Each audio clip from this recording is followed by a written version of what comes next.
Hey, Kim. Hi. Oh, you heard that coughing? Hey, everybody. So welcome to MUSiPOLiTiX CLASSiC. For those who are watching this later, that's why I start talking right away as soon as the timer starts rolling. So when people push play, they got something to listen to, but we'll wait a little bit and give everybody a chance to get here. But MUSiPOLiTiX CLASSiC is when myself and the best co-host in the universe basically go back to our first episode where it's just us, only we invite some of our favorite guests, aka all of them, to pop in if and when they have time. So we don't know who we'll be seeing tonight, but hopefully we'll see some of your favorites as well. So before we start I guess it is 7:05. We started a little bit late tonight, so I guess we can start. Nia says she doesn't see us on YouTube. Let me see here. How do I don't know how to check YouTube. It says we're on YouTube. I just don't know how to. You don't know how to verify that? Hold on. I'm here. I can go view on YouTube. Actually, I can send you the link probably. It still says waiting for Dan Spiffy Neuman. I see. I wonder what that's gonna. We'll give it a minute because it should be working. Maybe it just takes a minute. Sure. You automatically share on my main page now, right? Yes. I don't need to do nothing. No. Okay. No. I think I did it on the smaller page already. Yeah. But I don't see it up on my main. Well, it could be buggy tonight. Let's take a look. While we're waiting on everybody to get here, let me purposefully share it. I want to figure out why it's not playing on YouTube yet. Anybody watching us on YouTube? Kim, are you happening to look? I can check. Okay. Yeah, I wonder if we'll ever get to a point where the first part of the show is not us just saying, "Hey, I wonder if it's working." Oh, we're on YouTube. We're working. It just took a minute.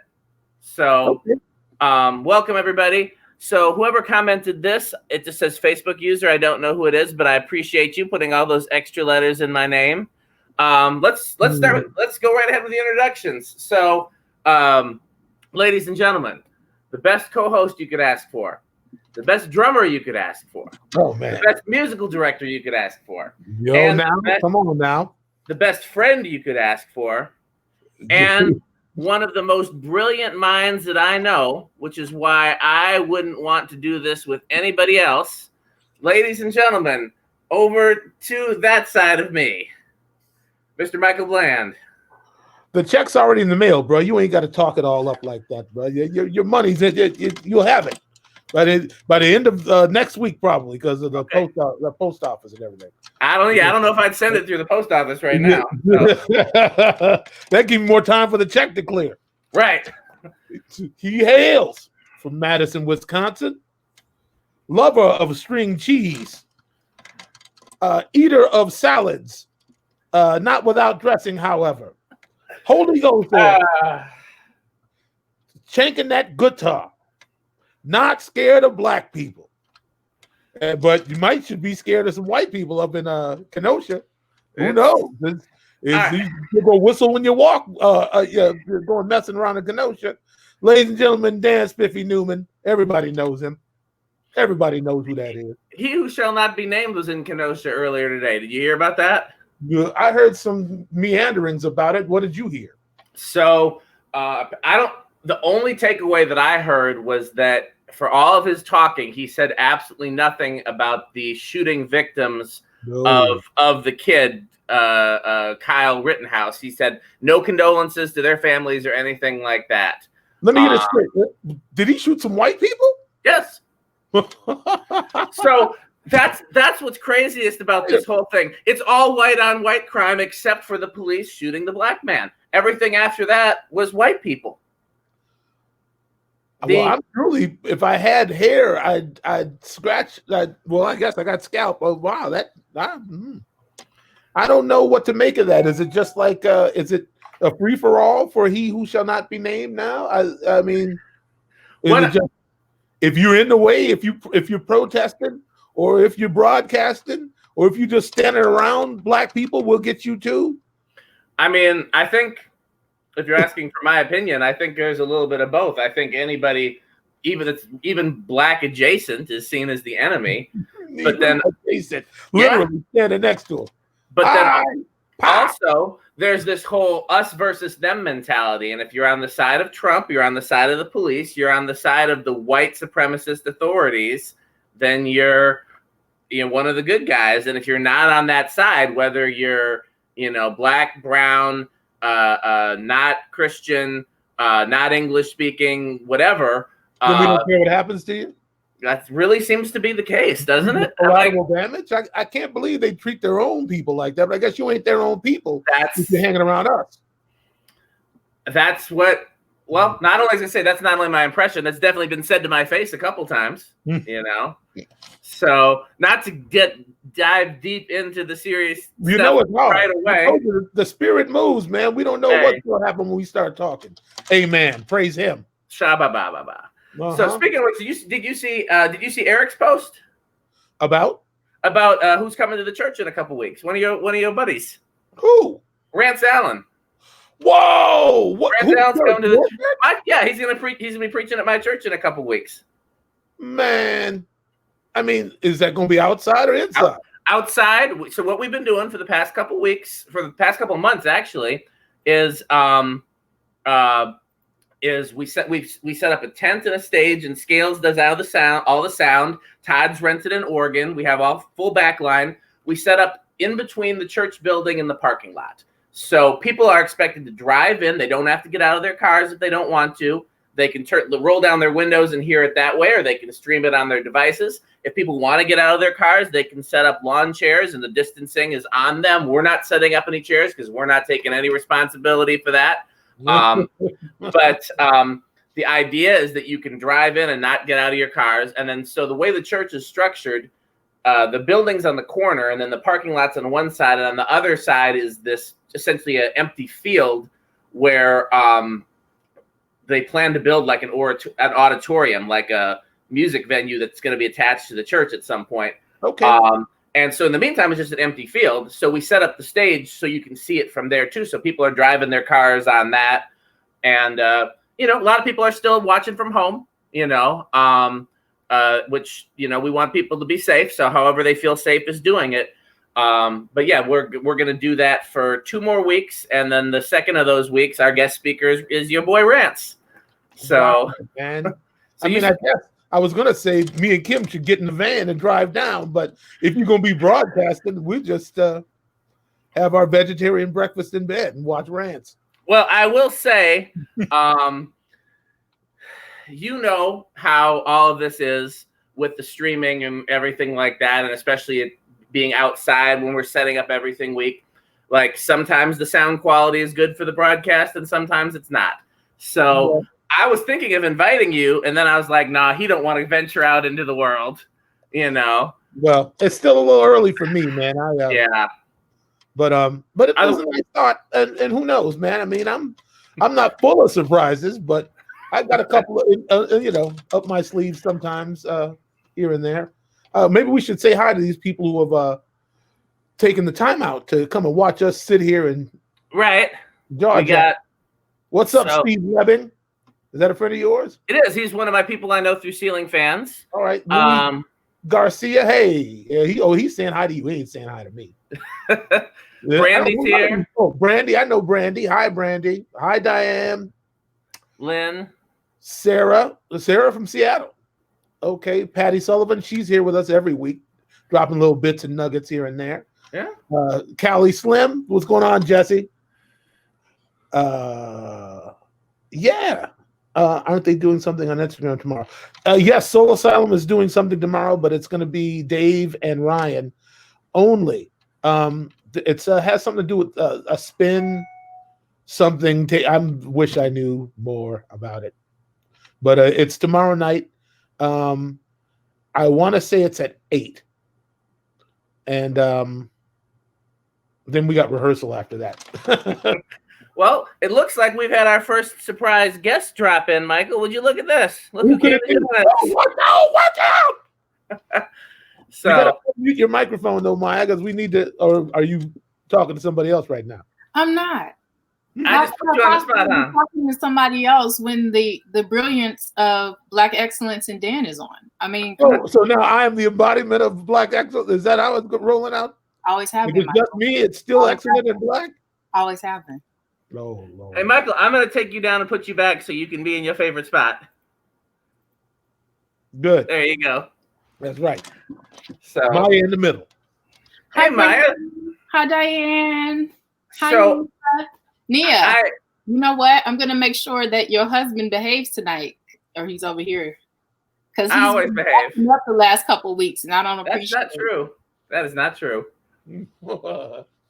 I was going to say, how many? Oh, look at that. That is a nice shirt. Well, it's a nice shirt. I'm a damn We got to get you the latest in Blandware, though. That's still, you know. What? Oh, what are we doing? I do need a Michael shirt now. Yeah. When someone with my mug open and yelling and screaming. Not yet, but I want to. As soon as you give me the okay. So I'm not okaying that yet. But I do see Jeremy here. JT Maya's here. She's gonna want to see your hair. We're gonna need you to pop on, JT. Hey, yeah, anytime you want. Tiffany talking about your hair. That yes, was, but Diane, thank you. Diane placed the order. I appreciate you. It is in process. I appreciate you. Thank you. Wait, wrong one. Sorry. There we go. Yes. That's what I was looking for. Yes. So Maya, So Dan, what's up? I was about. Oh, first of all, let me say this, Michael. Did you know that Maya actually won our poll in terms of favorite guest of the show? Did you know that she's actually the favorite guest of the show? Really? I'm not gonna say I was surprised because I know Maya's beloved, but I know it could have gone either way. We've had so many great guests, but our repeat viewers and listeners, Maya's their favorite. So thanks, y'all. I'm telling you, MUSiPOLiTiX and the Soul Asylum folks, y'all are the best. I will say this. I only know, like, I'd heard of Soul Asylum before, but I really only knew of Soul Asylum because of Michael. And Soul Asylum has the best fans. Soul Asylum fans are better fans than just about any type of music fans that I've met. They are amazing people. They're smart people. They're involved. They're interested, and they're seekers of information. You know why? I mean, certainly, I agree with all that. But the thing you have to consider is that the songwriting, it calls for a different type of person. It resonates with a different sort of person. Dave is coming from a certain place. It's not really a commercial space that he's working in. I think that, you know, the success was partly just the tipping point, and also partly because was it Donnie Ienner? Whoever was running Columbia really wanted to squash Geffen and Nirvana at the time, so they used Soul Asylum as the sledgehammer to kind of slow that train down. So, you got to be really like a thinking person. If you're into Soul Asylum's music, if you dig into it, you're gonna find that there's something going on that's very special. Dave, to me, is in many ways more like the direct link to Bob Dylan than Bob's own kid. Like, I think that Perner, it really has the gene. You know, he's got something. He's a great American songwriter. You know, and his content is not fluff. It's real. It's real situations, real stories, real people. So I think that the people who appreciate that are people who are going to, you know, vibrate at a higher level in some way, shape, or form. Our fans are the best. Thank you, fans. Hey, Michael, have I mentioned to you before that Nia refers to Bob Dylan as the first conscious rapper? How about that? I was thinking of that metaphor and then following the lineage to Dave, and Dave's while making, you know, Dave's adjacency to Black culture, because Dave's very into Black culture is my understanding of Dave. And yeah, it's an interesting parallel to draw. But he's definitely, definitely a poet. Well, if you just look at the book, Loud Fast Words, I mean, all the lyrics in there, and he's even explaining quite a bit of it. I mean, it's not fodder for ordinary people. Like, you really got to be looking for, cerebral stimuli. It really seems to be music that you listen to the lyrics as opposed to listen to the music, or you listen to it as a whole. It evolved into that. I think maybe he started there and he went back there, but there was a long period in between when they were switching record labels and whatnot that the style was changing too. I mean, Hang Time, which is a favorite record of the fans, he was really influenced by the Meat Puppets during that period. So it's a lot of it sounds like prog rock, something that's a lot of parts and a lot of this and that. But I think if you go back to earlier stuff like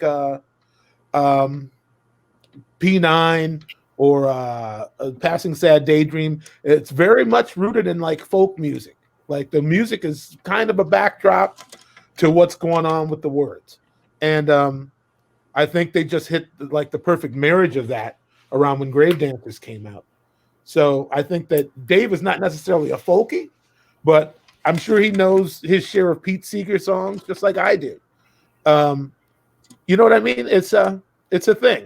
I think it's direct lineage to me. Dave is Dylan is Dave. It's funny because when you talk about folk music, it's not something I generally listen to, but when you actually think about it, a lot of it's protest music, isn't it? That's right. And if anything, Dave Perner is a natural protester. That I see. All day, every day, he's upset. My dad did take me to see Arlo Guthrie a handful of times in my childhood. Yeah. I think it was less about like this is an artist musically that he loves, but more about like I want you to see this kind of for the like my dad growing up being like a Vietnam protester and stuff like that, and wanting to kind of witness that aspect of things. Sure. So we have a question from Maya. Oh, before I put Nia's other thing, Nia said this. Yeah, I mean, I knew it was a joke, but I thought it was really good. It stuck with me. I've remembered it since you said it. No, I mean, just Subterranean Homesick Blues alone. Yeah, he was doing mumble rap back in 1965. I can't actually talking about something versus now. Well, okay, I'm going to let that lay right there. Go ahead, Maya. I'll take that. Rumble, young lady, rumble. I'm staying out of that. I don't know, because on the one hand, I turn on mumble rap, and it's not for me. But I remember George Clinton saying, this is one of the things George Clinton said that stuck with me when somebody asked him, George, how are you still relevant after all these years? And he said, whenever I hear people talking about, that's not music, that's terrible, whatever they're talking about, I go and find that music and embrace it. So well, you also talking about a man who's been doing an array of drugs legally since 19 what? So I got you. You know, I mean, George is just open like that. I ran into him at the airport one time. He was sitting there, and he was like, it looked like he was coloring in a coloring book. And when I got on the plane and walked past him, I said, "What?" It was a Beatles coloring book, Yellow Submarine. And I said, George, why Yellow Submarine and not like Sgt. Pepper's? I mean, well, with Yellow Submarine, you get all of them. And that's right. There's all of the Beatles music is in the Yellow Submarine movie. So, but I was just like, okay, this man is 78 years old and he's in the color. That's what his manager gave him to keep him occupied during the flight. So I'm assuming this was before he got clean. This is before he got clean, but he was on his way. It wasn't too much further after that. I was actually weird occurrence. I was at the airport. It was a connecting flight with Soul Asylum, and George was sitting there, but Kev Mo was kind of walking around. And he was like taking the flight, but he was on his phone. So it was like, what's going on here? You know, strange day. But Cool people. I've told you before, my experiences with the whole P-Funk crew have been nothing but excellent. They've been nothing but wonderful to me. I didn't get the chance to play with them, although I will say this. If I had gone to see Bernie Worrell the last time he played in Wisconsin, I would have, and I'm very upset that I didn't. It was the night he announced that he was sick, and I was like, oh, I'll go see him another time. I've seen Bernie a handful of times, and I didn't go see him. And and that night, A, he announced he was sick, and B, they were calling like other musicians up on stage to play with him, and so I missed that opportunity. But yeah, George, nothing but cool. Bernie, nothing but cool. Bootsy, I really wish I would have had a chance to have a conversation with Bootsy. I haven't had that yet, but I've shared the stage with him. But he was. I didn't get to have the conversation, but he seemed very cool. Yeah, I mean, it was before he got clean, I guess, that I saw George. So he must have been on something. He seemed normal though. Well, he always seemed normal. He's normal for George, but what is normal? Mm-hmm. Uh-oh. Is Michael frozen for you too, Maya? He is. Well, then this is a great opportunity for you to answer Nia's question. What happened now? You froze up for a little bit. What now, Dan? What happened? Oh, you just froze up for a second, but we got you. Yeah, so did you. We just got the gremlins are busy tonight, I guess. Messing with the wires. Yeah, Todd says we should get Bootsy as a guest. That would sadden me. You know why? Because did he retire? He retired from touring because he has tinnitus and can't do the loud stages anymore. But he's still doing studio work. Is he? Okay. Well, I'm happy to hear that. I thought that he was just walking away. I thought maybe it was like not tinnitus, but like tendonitis, like his hands were doing something. But that's okay. That makes me more hopeful. Yeah. I mean, I wonder if that's Bootsy's sort of thing, really. I think I've seen him do a few other ones. It's a possibility. You know, I think there's a few other people we've talked about getting on here, and if we do them first, then and say, oh, so-and-so's been on here to Bootsy's people, I think he'd be I wonder who we need to get on here before Bootsy's people go, well, so-and-so was on there, so you should probably do it. Well, I didn't want to say it on the air, but there was somebody that you talked about that you could call that I'm like, okay, I definitely want to talk to them, but let's wait until the time is right. Not Sonny, the other one. You'll have to remind me when we're off the air. Okay. Well, I mean, who are my heroes after Prince and you and Sonny? Heroes? Yeah. Oh, you really stumping me tonight, man. I'm in a bad place. That's fine. I mean, we still got to get Kingfish on here. Oh, Kingfish is ready whenever we want to. Well, poor Maya's just. She didn't jump on the ball there. Listen, Maya. I'm just happy to be somewhere. Tell us what's on your mind, Maya. Why is what? So listen. So I raised my child on the classics, right? So when she was little, we had to make sure that she had all the good music, and you know, when I was potty training, she couldn't get up until she sang Not Just Knee Deep. You know, we had to sit there the whole time, and she knew the song because no, you're not going to get up. But while you're here, let's entertain you, and you're going to learn this song. And she would sing it appropriately or not as a 2-year-old and be bopping along. She knew it all the way to the got ants in my pants and I need to dance. Oh yeah. Yeah, that's the thing. Right. And I don't know if you guys have ever seen that James Brown clip where he's dancing and he's doing like the different dances. He's like, "New James Brown, oh James Brown, camel walk." All the stuff. So my brother taught my child that. So when she was 4, she could do all of that the whole way through, or he would call out one of the dances that James Brown does in that video, and she would just stop what she was doing and do it. We raise her on the classics. Make sure that everything is good. Well, that sounds all good to me. Yeah, if I had there's a request there. Have to let someone know that being stuck. I hear the ladies of MUSiPOLiTiX have a little crush on I heard. I mean, if they're friends of the show, they have good taste. So, you know, we can't really fault them for that, can we? You know. You guys are talking in code right now. I don't know what you're talking about. It wasn't code. I threw Diane's comment up there. Diane was saying that she hopes that Christopher is a recurring guest. I seen that coming. Yeah. I knew he was just going to have people catching the vapors and whatnot. Well, I mean, he was a phenomenal guest, though. He was, he kept us engaged for the whole 2 hours, and he knew what he was talking about. And definitely one of my favorite guests in the history of the short history of the show.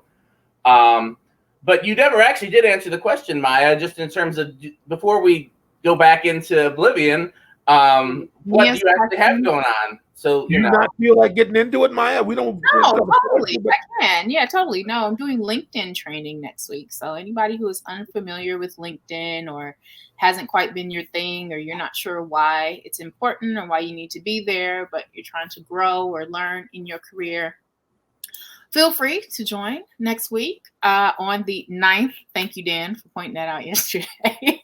On the 9th. I was gonna be mad at you if it was the 8th, because I was like, how dare you schedule something? I was just, I was in my zone and was like, hey. No, the flyer says the 9th. Then it is the 9th. Yes. So let me ask you a question, Maya. What's up? You can ask me, Dan. Well, almost anything. You ask very interesting questions, but go ahead. I do, but this isn't going to be out there. If there's stuff I'm not allowed to ask, though, you will have to let me know. I'm not going to answer it if you ask me certain questions, but go ahead. Anyhow, so no, this is a simple question. So for Michael and myself, just using us as the examples, what would be the benefit to being on LinkedIn? For you, it would be to network with people on the business side of music. It would be to share your perspective with people who may be interested in your stories, who may not be aware of MUSiPOLiTiX, who may be interested in what it is that you're doing outside of music. So Dan, your ceiling fan empire, you could share that. You could, they're engineers. You could teach new skills. You could be approached about new opportunities. You could be... So what is there that's not on Facebook and Instagram and Twitter? Business-minded people who are in the mindset of handling business versus kind of, over here is where you can cut up a little bit. Over here, meaning Facebook, I might post something that's wildly inappropriate here because it's not necessarily under my full government and it's not searchable. So the people can't find me so much versus on LinkedIn, I'm going to keep it very tailored. But that is because I am speaking to a specific demographic or specific population as it relates to my professional life versus here. I might mix it up a little bit, but I'm going to be a little bit looser and maybe a bit more personal on this side of the game versus LinkedIn. And also with the pandemic being what it is, we can't go out and network in person anymore. Well, you shouldn't be. I mean, bless you if you are. But you cannot go out and network in person. Business is happening. People are getting hired. People are getting noticed. People are being able to elevate their career paths by navigating LinkedIn correctly, by connecting with the decision makers. Honestly, as a consumer, being on LinkedIn, you would be able to connect with a marketing manager or a CEO of a company far easier than you would on any other platform because they're all there. So interesting. I always kind of saw LinkedIn as like where you talk to people from your job and where you go to network to get a new job. And I don't think either Michael or myself, and obviously Michael's here, he can speak for himself, but I don't think either Michael or myself are unhappy in our current jobs. And so I'm like, well, what do we need to get on here for? We're not looking for, but I think I might be on LinkedIn. What'd you say, Michael? I think I'm on LinkedIn. See, look at you. You just blew holes in your whole little situation, Dan. Look well, I mean, I have one too. I just don't check it. And Dan. I haven't had a use for it really, but maybe that's my own fault. If I was more active on it, Go ahead, Maya. That's the whole thing, though, too. So their bar is very low because I pulled some stats for the presentation. Their bar is very low for what they even consider like a super user. They're like 2 to 3 times a month, and they consider that person a super user. And I'm like, I'm on there 5 to 6 times a day. So what do y'all consider me? Versus like a Facebook super user is, you know, constantly on the site. So it very much depends on your level of engagement, but you don't have to constantly be engaged in order to keep up. And I think that's one of the benefits is you don't have to be plugged in or you'll miss something on the same way as a Twitter, as a Instagram, as a Facebook, because they move so fast. There's content. You can curate your content more carefully. You can really direct your attention and streamline what it is that you see and who you engage with. Well, okay. Michael, are you going to take Maya's LinkedIn training? Probably not. You don't have to answer that. Okay, I was gonna say if he takes it, I'll take it. I was gonna try to do it together with Michael. I mean, you know what? I mean, just like people learn differently, I think some things are more user friendly to others. You know what I mean? Like if I find that what works for me, I gravitate towards. When I joined LinkedIn, it was really as an experiment, just to see who I could reach out to. But I think that I would have to be. I may get more active in the future. It depends on how I diversify my platform, my revenue streams. I mean, I think that right now I'm in a place where I move very much based on what inspires me. But business ain't about that. Business is about very specific margins. Yes, it's about clear visualization, goals, and so it's what I'm saying is that. Heretofore, I have not had a use for it because I wasn't really operating that way, but I intend to change some things as time goes forward. So I may need that course. I was just trying to get somebody to take it with me. Nia, are you going to take it? So it looks like Diane would like to know where to take it. So Maya, where does Diane need to go? If you just go to my Be a Possibility page on Facebook, the information is there, and it is $5. So Nia wants you to know that it will be more than $5 worth of content, but it is $5. Okay, I do it just to support, really. I appreciate that. Brandon, this is my special cup. This was like a gift to myself. So I'm not selling these because I'm the only one with one. I may in the future, but right now I'm the only one with one. I had this custom made for myself. So I may in the future. Is there a non-sparkly version? I go to the presses with that. There isn't. Like I paid somebody to make that sparkly cup just for me. So but it looks cool. I mean, you never know what's going to pop off. I mean, you know what? I would get one of those. And it's one of the ones that keeps stuff hot or keeps it cold too. Yeah, I mean it's bedazzled already. It is. I mean, like the lady did a really great job. I just was like, sent her my logo and she made it sparkly for me. And she's like, it's tight. I would buy one. I think if they were available, you may want to consider that. Yeah, I will add it to the list. That's the problem, Michael. When your mind starts doing this, I have so many other things, and it's like I could get overwhelmed in that. And so sometimes it's whatever's happening in the world, that compounded with all the other stuff that I'm doing. And then as sad as it may sound, this notion of I'm running out of time. Oh, I get it. Yeah, we can both relate to that. So that just even, and I don't know if you all are Hamilton fans, just the recurring theme throughout Hamilton is like, why do you write like you're running out of time? He's always like they're saying, oh, he's just, he was supposed to write like 7 essays. He wrote like 80 something. And he just was always like, I gotta. And so sometimes I feel like that because I just lose Maya. And it's like, she's here. Okay.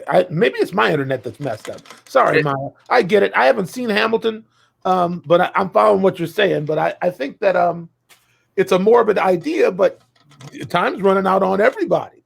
Right. We don't know how much time we got. So I don't see anything wrong with trying to make it all count. Get out, say what you got to say to people. Do what you got to do. Take care of you. Taking care of you is the first step to taking care of everybody else. So that's true. That's something I always teach. You can't pour from an empty cup. And I need to do better about listening to that myself, because I don't practice what I preach there. Well, amen. Usually, amen, people who amen prophesy, amen, have the most difficulty, amen, in handling those particular parameters, amen. You know, what's the expression? The cobbler's children go barefoot. You know, oftentimes the things wear the most. Yeah, that's a word right there, ain't it? The cobbler's children. Yeah. I feel you. So I'm not the Hamilton fan in this house. The Hamilton fan in this house is up those stairs right there. My Nia crush just gets bigger and bigger every day. Yeah. All right, man. You putting more bullets in that gun all the time. Yourself with it. But my understanding of Hamilton is that he was obsessed with his legacy.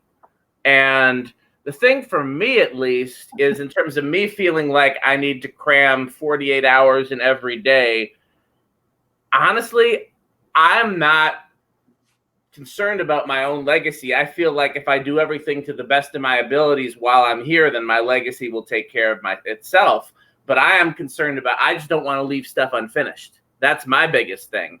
I mean, there's so many things that I want to do for here, not for what's after me, but for the world with me in it, that I want to try to, and my problem is I'll start 20 things and I'll really focus on 2 of them. I'll kind of work on 10 of them, and then the other 8 just get neglected. And I really should have just started 5 and left it at that, you know? But I mean, it's all different. What's the word? We're talking about different children of the same family, whether it's Hamilton, the legacy versus, you know, the being obsessed with what you can accomplish while you're here. It's the same thing. I will tell you this, and maybe you guys can be accountability partners for me on this. There are so many times when I just want to sit down and read a book and not worry about whether it's prepping for the show, putting laundry away, working on sessions, getting music ready for church, any number of the things on my plate, just to name a few. But I wish I feel like I can't justify just like, well, I'm going to take an hour and I'm just going to sit and read a mystery novel, you know? And I have 3 more that I've bought that my intention on when I took a week off a couple of weeks ago was to sit and read these books. I had not read one of them because there was so much happening. And then I was mad at myself when it was time for me to go back to work. Here's the thing, Dan, is that if reading a book helps you to quiet your mind, then do that. Because the reality is that a lot of answers come when they want to. Your job is to get your mind in a place where you can receive the information when it comes to you. And if you're constantly front-loading your agenda with things to do, you're running from your inner consciousness. You're running from God's voice. Is my opinion. You can agree or disagree, but you need those still moments. You know, so what may come to you as enjoyment, you may as well be calling that therapy. Whatever will transform your consciousness to a place where you can whittle out all the crosstalk and hear what's important is valuable. So don't devalue that time. You laugh about. Oh, watch out! You got your coloring books? Is that what that is? Nia, you got any coloring books handy? Nia has a bunch of them. I don't know if she uses them or not, but she's got a dope coloring book too.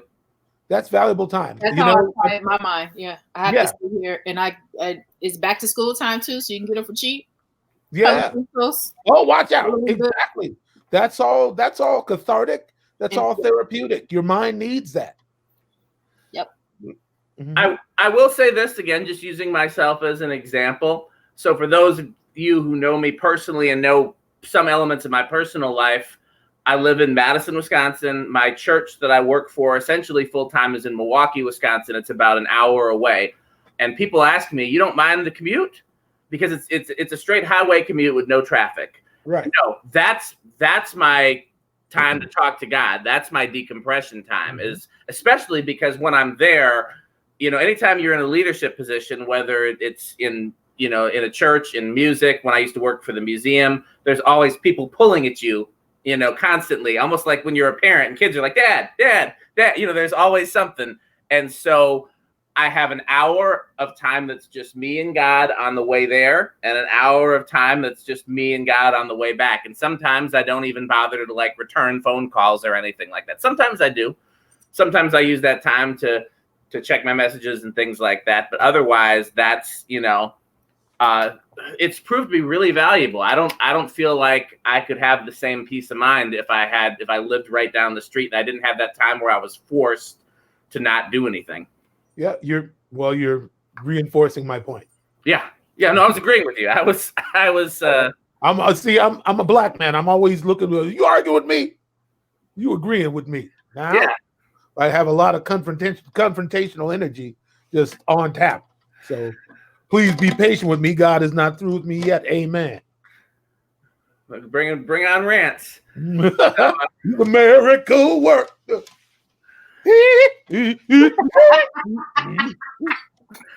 Rance is the baddest. Let me say this, since we're off of that tangent. Rance is the only artist that I've ever seen in any genre that I can remember that performed with backing tracks instead of a band, and you didn't miss the band. You don't care, right? Because and Rance is like, he had to have been 60 by the time, the first time I saw him, which was probably 10 or 15 years ago. And he still was going to wiggle them big old hips all around that stage. Let him do it. Rance puts on a show now. He certainly does, man. I told you I met him at the airport one time, right? No, I don't think you ever told me that story. Yeah, the band was... Who didn't you meet at the airport? You met George Clinton at the airport? That's a good question. I see many a person at the airport. I mean, in this business, that's one of the main places you're going to see people. But yeah, I seen Rance and his band walking down to the terminal, down to their gate. I was like, oh, there goes Rance Allen. And I went down there. Excuse me, sir. I just want to let you know you've been an influence in my life as a musician. And oh, really? Oh, yeah. Well, where you from? And one of the dudes was looking at me already like, I know this dude. And I said, well, I spent a few years. I had tenure with Prince for a little while. And yeah, that's it. That's him. That's him. And the guitar, hey, brother. And then they just welcomed me into the fold. And then I, left Rance alone, let him enjoy his time sitting at the gate, eating his Chick-fil-A or whatever he was eating. Right. Or no, it might have been Crystal. Like it was either maybe in Atlanta or, the Crystal shop. Yeah. Yeah. I think he might have been eating some Crystal. I can't remember. Anyway. Rance is Rance is good people. And and like I said, he's gonna put on a show. But Maya, Michael can sing for real? Like Michael doing the little play singing there. Don't let him sing for real. Don't let him. Nah. I believe it. Why wouldn't he be able to? I can't. What's remarkable to me that you're such a stellar musician. You can't carry a note in a not to save my life. Not to save my life. Are you the white Kirk Franklin? I'd have to work on my yelling to do that too. I'd have to have more swag in my yelling. And your suit's got to fit a little bit more tight if you're going to do that. Well, he didn't always have them medium suits. Now he used to have the cross colors back in the day. Extra medium. Did you say medium, small medium? Yes, medium. Man. He's from your neck of the woods, isn't he, Maya? You're in the Houston area, right? No, I am in Dallas. Oh, but he lives up here though. I think he does live up here though. There's plenty of gospel in Dallas. My goodness. Yeah. It's Kirk Franklin gonna mess up and curse in one of his performances. So, where's your mother? Oh, I'm sorry, God. Somebody said he gets too hyped. You think he Prince out there? They're about the same size, aren't they? Well, yeah, well, because little people, little talented people. Somebody once told me, I don't remember who it was, that like the biggest stars are usually the smallest in stature. Yeah, I mean, I guess if you think about it for a minute. Tom Cruise is tiny. Tom Cruise is tiny. I'm trying to think who else. There's a whole bunch of famous actors that you. Sylvester Stallone ain't that tall. I seen him playing. He was shooting Tango and Cash with Kurt Russell on the Sony Culver lot, and I was like, "Who's that short dude with the wig on?" And I looked closer, and it was Sylvester Stallone. Him and Kurt Russell were just throwing a ball back and forth on the football. They had a break from shooting, and me and Miko walked by looking. It was we were shooting Party Man, actually. The Party Man. Yeah. Nice. Yeah, I remember when Batman came out. It was like such a big thing, and I remember like the posters on the bus stops and driving and seeing it. And at first, nobody knew what the symbol was. Oh yeah, it looked like teeth in a mouth, but then you had to really look at it to see it was the Batman symbol. I remember that. Yeah. Yeah, it was a whole thing. I totally remember. That was a phenomenon. You're absolutely right. Oh yeah. Very much so. I will never forget. I actually, Prince invited me and Margaret Cox and Billy Franzi to Paisley Park to hear the record before it came out. Wow. And we got to Paisley at like 2:30 in the morning. It was after Bunkers on a Monday night. We went out there, and he was in California. The engineer let us in the building and said, Prince told me that to serve you guys while you're here. Would you like anything to drink?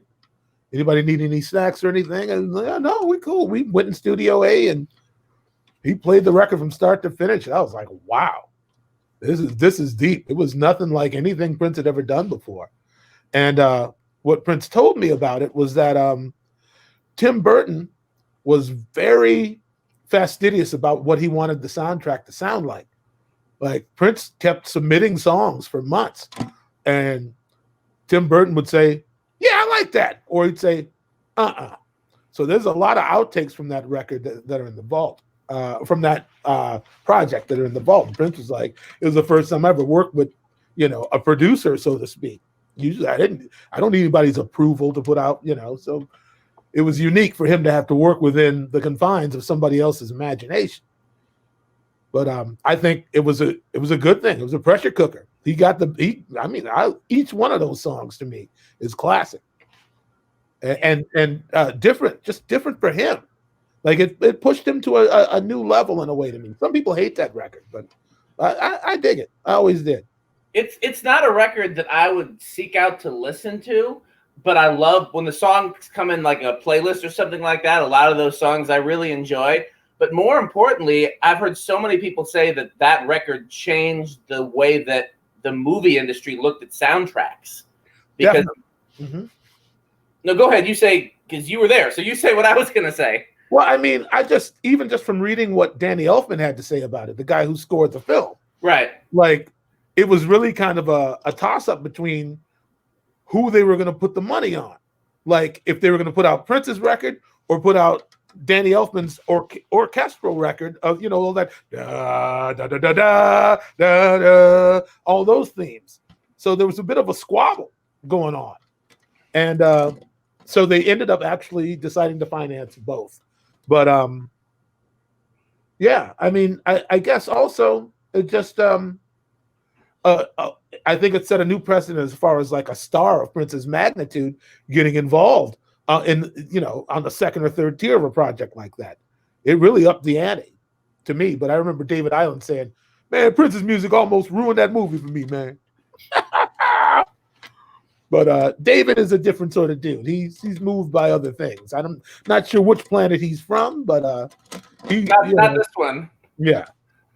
He's also the one who famously put Prince in a headlock at the at the prom center in St. Paul during the Minnesota Music Awards. Apparently, Prince had one bodyguard at the time, and he went to the bar to get Prince a drink, and David grabbed Prince. Oh, where's the security at now, man?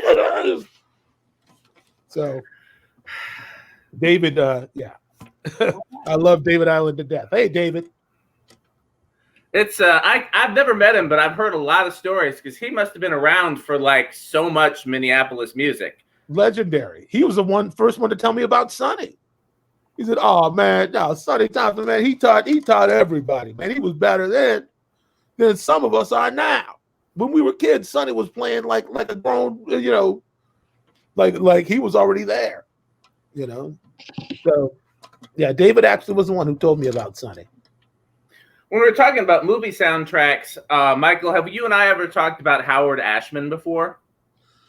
No, I think I know the name, but I'm not certain. He was the writer of Little Shop of Horrors, Beauty and the Beast, The Little Mermaid, Aladdin, and a few other things, like all those Disney movies that are actually like an animated Broadway musical, basically.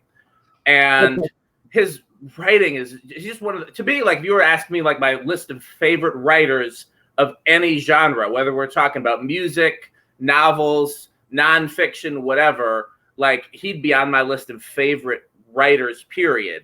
But he wrote the score and a lot of the script to those movies, because those movies were all basically centered around the songs. Like they wrote the songs and then they filled in the, you know, but it's so clever. It's so cleverly written. I'm trying, like, are you familiar with those? Because your stepdaughter's an appropriate age for all those Disney movies. I can't hear Dan right now. You can't hear me? Were you? Can you hear me, Michael? I'm not sure if I'm in the Matrix or he's in the Matrix. Maya, who can you hear? Both of y'all. I guess hear Michael. Both. Well, I'll pretend I know what question he was asking me. Little Shop of Horrors is one of my favorites, actually. But I think the master stroke on that, as far as the movie, was getting Levi Stubbs from the Four Tops. Yeah. Man, he killed it. Absolutely. But yeah, the music is really great in that film. But it to me, it also kind of ushered in that whole crazy, like I see a lineage between like Little Shop of Horrors and Rocky Horror, and the Phantom of the Paradise, and movies like that, like where the music it's basically like a play being shot, you know. So I get it, and I don't know if I've ever known that Howard Ashman was responsible for so much of that, but I tell you what I find strange. It's not off topic, but why is there so much Gilbert and Sullivan happening in popular culture? Why is all that? Everywhere I turn, somebody's doing some of that, and it's making me mad. Gilbert and Sullivan is not my jam. Is this white people again trying to? Oh, we got to get back to doing white things because this whole hip hop thing is just, you know. Well, I mean, were they not the OGs of the collabo? Gilbert and Sullivan?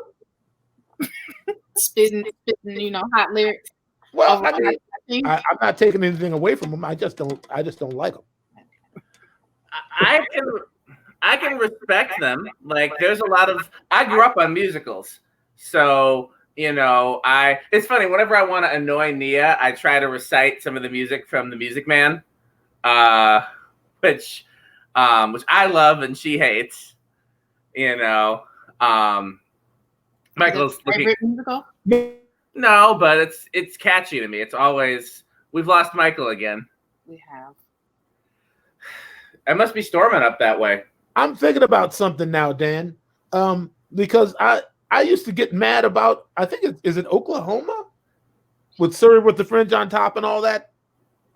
Yeah, I think that's Oklahoma. Is that also the movie with Oh, What a Beautiful Morning? Oh, yeah. What a beautiful day. I got a wonderful feeling. Is that also Oklahoma? I believe so, but I'm looking it up because I think that it is. Anyway, my point being, I never really thought about that song until I saw Ray Charles perform it. That Ray Charles performing Oh, What a Beautiful Morning. Look that up on YouTube. It just ran through me in a whole different way, especially when he gets to the part where he says, the sounds of the earth are like music. And Ray said, did you know that? It's incredible. I was like, all right, I can't front. That's real right there. Whoever wrote that, who even bothered to write down the words, the sounds of the earth are like music. Like, I'm with you. You know, it's that's an integral part of of being a musician is, I mean, it's the most important part is listening, you know, and a lot can be gained from. I was telling somebody about somebody asked me, like, how did you learn to listen? I said, on the front stoop in front of my the duplex where I live with my parents and my three sisters. I spent a lot of time in the front yard sitting on the stairs because they wouldn't. I was too young. They wouldn't let me go nowhere. I had to stay within, you know, where they could see me. And I started, you know, there listening to the wind go through the leaves and the grass, and it was kind of a busy street, so there was always a car.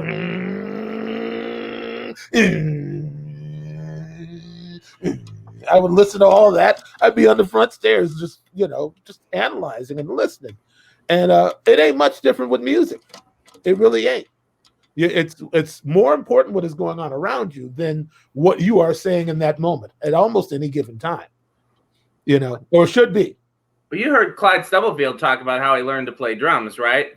Listening to the trains go past his bedroom at night. Because, you know, I would ask him, you know, where did you get the idea to play this? Because, you know, a lot of the stuff that he did, nobody had ever done before. And I was talking to somebody about that recently too. Like Clyde was an innovator. I mean, the polyrhythmic, the different levels with the ghost notes and just where he was opening and closing the hi-hat. I did a session with Clyde one time. I think I told you about it. It was for a song on a Philip Church record that Ben Sidran was producing. Ben's from Madison. You know about Ben? I know Ben pretty well. I know his son Leo even better than I know Ben, but I know both of them pretty well. Shout out to Ben and Leo, absolutely. Ben hired me quite a bit in the late 80s, early 90s. You know, me and Ricky Peterson and Paul and Tom Tucker Sr. engineered a lot, and Ben would come up. We worked at Paisley together on a couple Philip Church records, and yeah, man, they got Clyde in, and I just held the time, and Clyde just did his thing around me, man. We had so much fun, and he, hey there, young man, you need to come out to the house for let me barbecue for you. I said, Clyde, it's the middle of winter. He didn't care. My grill is on the front porch. Come on now. Maya, do you know who Clyde Stubblefield is? I do not. You ever heard this? The funky drummer. Funky drummer. Yes. You know that? Yeah. That was Clyde playing that beat. It's the most famous break beat in all of modern music. There's almost not a rap record you can think of before 1995 that didn't have some of Clyde involved on it. Was there a documentary or okay. So I did see that. I did see that documentary. Yeah, there was a documentary on him because he didn't get any royalties from that. He's considered to be the most sampled drummer of all times. Yes. But since it was all in James Brown's name, he got nothing. Right. And died pretty poor. Yeah, that man should have lived in a castle somewhere with servants. Is the reality. But you know, as Black people, we give away our resources, Maya. Sometimes we don't value what we got, you know, and we let the world in. You know, we creak the door open a little bit, and the world pushes its way in, you know. And I don't know what we can do to safeguard against that in the near and distant future. But right now, the man of the hour is on, so I got to watch out. He's my brother from another mother. I love JT like I grew up with him. Oh man, and he knows that. What's happening, JT? Oh, not much. I've been watching, and I figured it was time to pop in and see what was going on. All right, the pop in. Yeah, you know, I heard you guys talking about Clyde. I had to get in. I was lucky enough because I spent a lot of time in Madison, so I got to know Clyde a little bit in my years in Madison. And his percussionist, a guy named Paulie Ryan, was a good friend of mine growing up. Oh, so. you know Paulie. I know Paulie real well. Paulie used to play with my dad. Yep. Wow. Paulie's interesting. Paulie's a very interesting person. Yeah. He's a surfer in the middle of Wisconsin, basically, or was. I don't know what he's doing now, but how does that work? Yeah, it doesn't. It doesn't. But the first time I met Paulie Ryan, he had a band. He had a steel drum band in Madison, Wisconsin. Right, sounds about right. All oil cans called, and the name of the band was Ode Capo Emi, which stood for oil drums that are hammered out into musical instruments. And they did all kinds of calypso music in the middle of Wisconsin winters. That was Paulie's band. And I think my dad must have took me to see them when I was like probably a kid. Sure. And I met Paulie and whoever was playing with him at the time. And I did a gig with Paulie recently, actually, at I can't remember the you know the venue, the Majestic, I think. Oh, okay, yep, on State Street. But yeah, well, right off of State Street. Right off State, yep. It's but yeah, he's still around here, still playing percussion. Yeah, I like Paulie. He was, I mean, as a young drummer growing up, he was a good friend to have, and playing with Clyde Stubblefield, and I was probably 15 or 16. All right, come on down early, and you can set up Clyde's kit and sound check it and everything else. And okay, Clyde Stubblefield's drum set, I'll come down early and set that up for sure. Yeah, it's funny because like growing up here in Madison, Clyde was just there. Like right. he was just a fixture. Like you hear people tell stories about him being a legend, but he was just that guy that played in every band at every bar, and then he wanted to play poker and drink beer afterwards. Right. Yeah, I remember being a real sweetheart of a guy, real nice guy. Yeah, and it still sounded amazing in all of those groups, just unbelievable. Yep. So, for two questions. First of all, Maya, do you know if Tiffany's planning on stopping by? Because I know she wanted to see Jeremy's hair. So we'll have to. Hilarious. I don't know, but it is a sight to behold. I know, it's really something. It's a pandemic hair where I haven't gotten a haircut, and I don't even know how long before tour. Yeah. Oh wow! Yeah.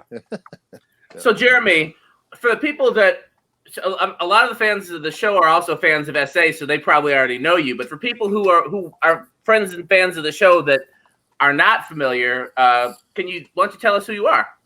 Well, I am a musician, recording engineer, kind of jack of all trades, master of none here in Minneapolis. And I kind of jumped into the Soul Asylum camp almost 5 years ago now. I came in as the band's guitar tech and kind of took care of the instruments. And, Michael took me under his wing and started bringing me to some studios in town, kind of figuring out whether or not I was a real engineer or just another one of these kids in town who says he's an engineer. And I've continued to kind of worm my way in there, and I've been playing bass a little bit on some tours and just kind of trying to be a part of the machine,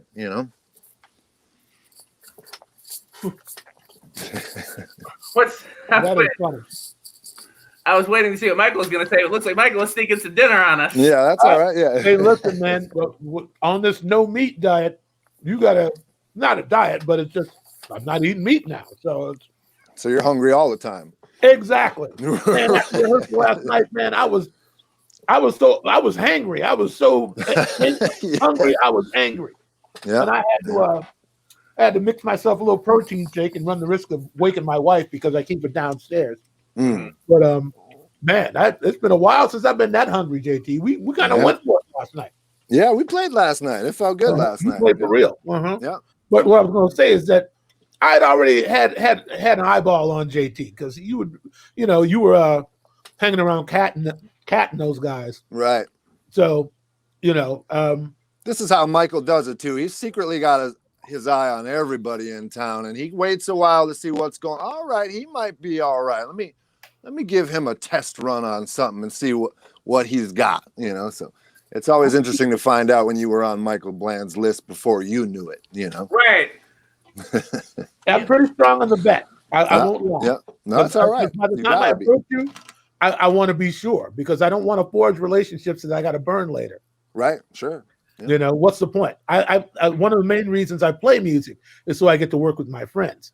So if you have some function or we can function some way together, that's just a better reason to get close and personal.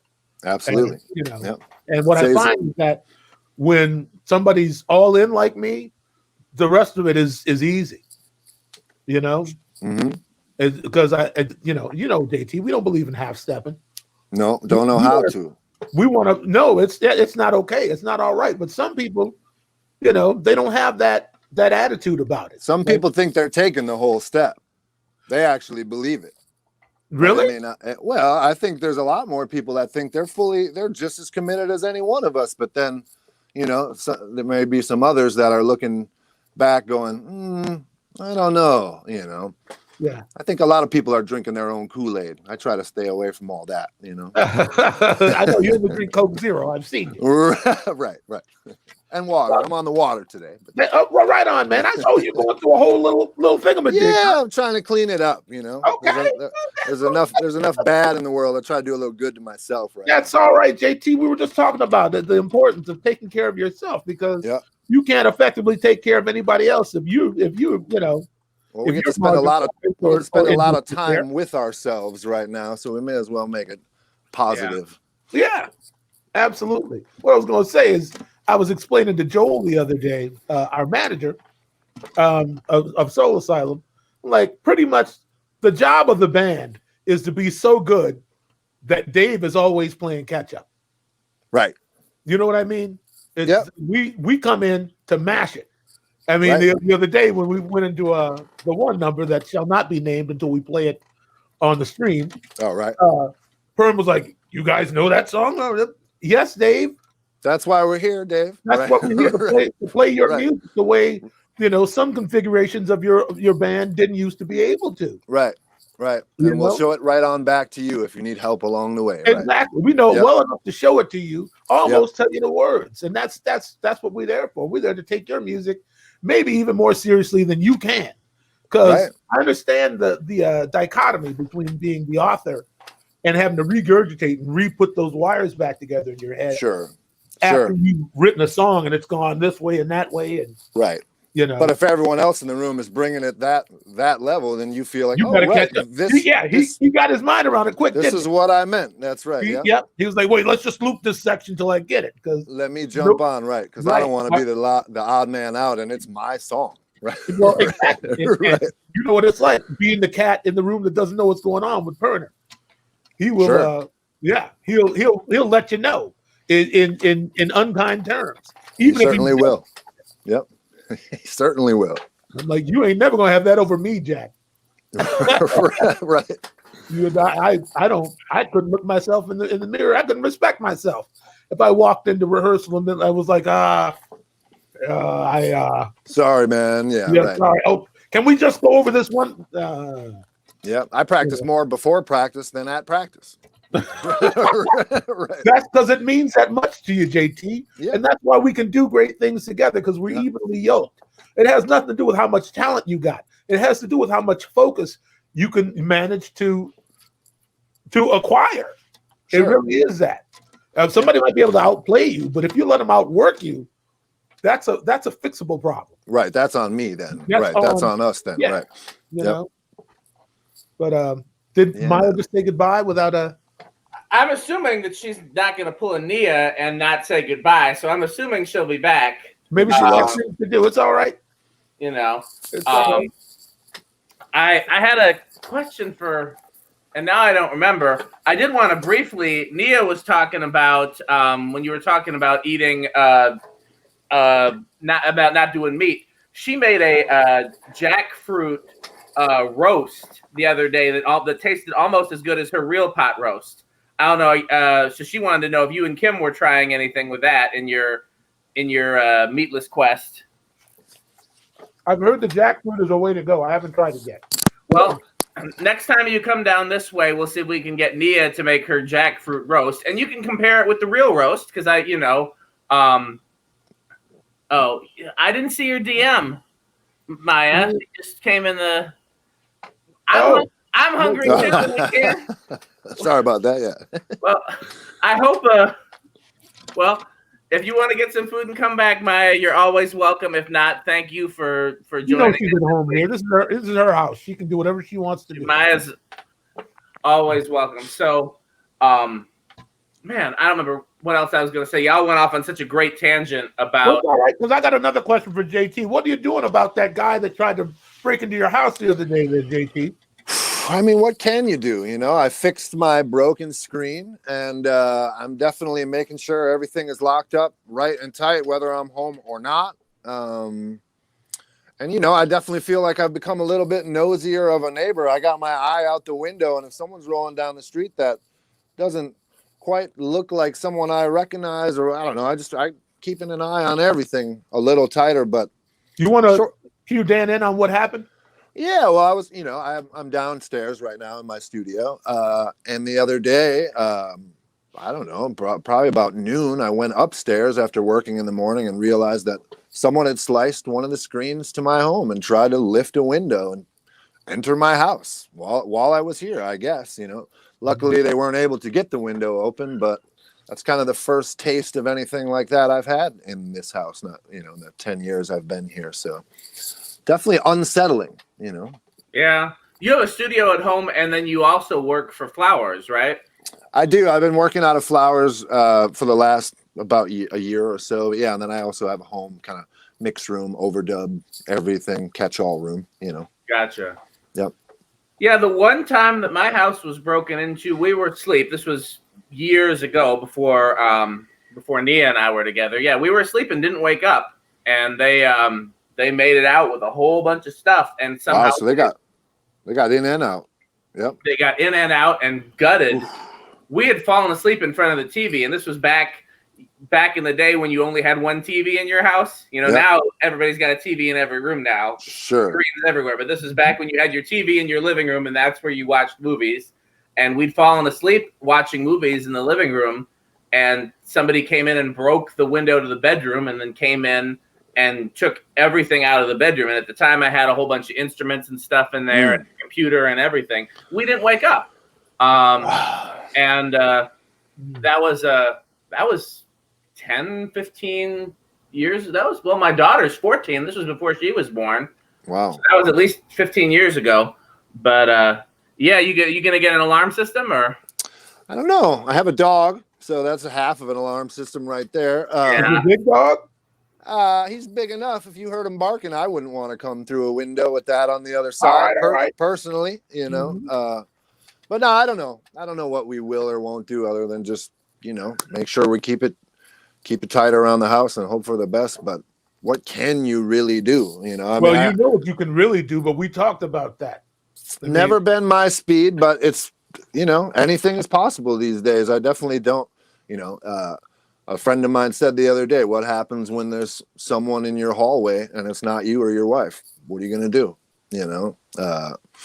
You hope to never cross that bridge, but if you end up there, you're going to have to do something. Right. So, I'm not a gun guy, but, Same, right. Like I was saying, Icky James called me out of nowhere and said, I know you're not that dude, but I got a shotgun, 6 slugs. Right. Keep it in your closet.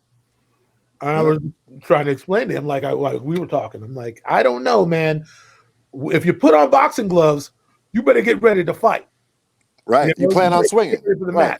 It's like, if I got a gun, I in my mind, whether I'm being superstitious or not, that energy put out into the universe when I put that thing in my house is that I'm preparing for something that's coming. Right. I agree. Yep. I don't know if it makes rational sense, but it makes sense to me in spiritually, apparently. Yep. And that being said, I do have the aluminum bat next to the bed. Yeah, right, sure. And anybody tastes a little bit of that, it's going to be a situation. So, yeah. But the one time I thought somebody broke in, ADT called my parents' house, and I was over there. And they said, "Oh, we're calling to say that we detected some movement in Michael Bland's house." And I was like, "I'm Michael Bland. What's going on?" Right. And oh man! I sent Icky James over to the house. And when he got here, the cops were already in the backyard looking around, and so he went back to his truck and he vacated the premises before they tried to hem him up. Yeah, exactly. Right. So, right. Oh, you know how we look, JT. We always look like we did something. Sure. Yeah. But it turned out to be like a little like a cobweb that was just like going in front of one of the sensors. Yeah, right. That's the thing. Sometimes anything can trip one of those sensors, and then you're going, "Oh no, someone's getting into the house." It's like, actually, no, there was a moth on your window. But living with the idea that somebody violated my premises like that, scary. Just even that hour was like, I felt like defiled. I get it. Yeah. I just that feeling. Like yeah, I mean, like familiar with it.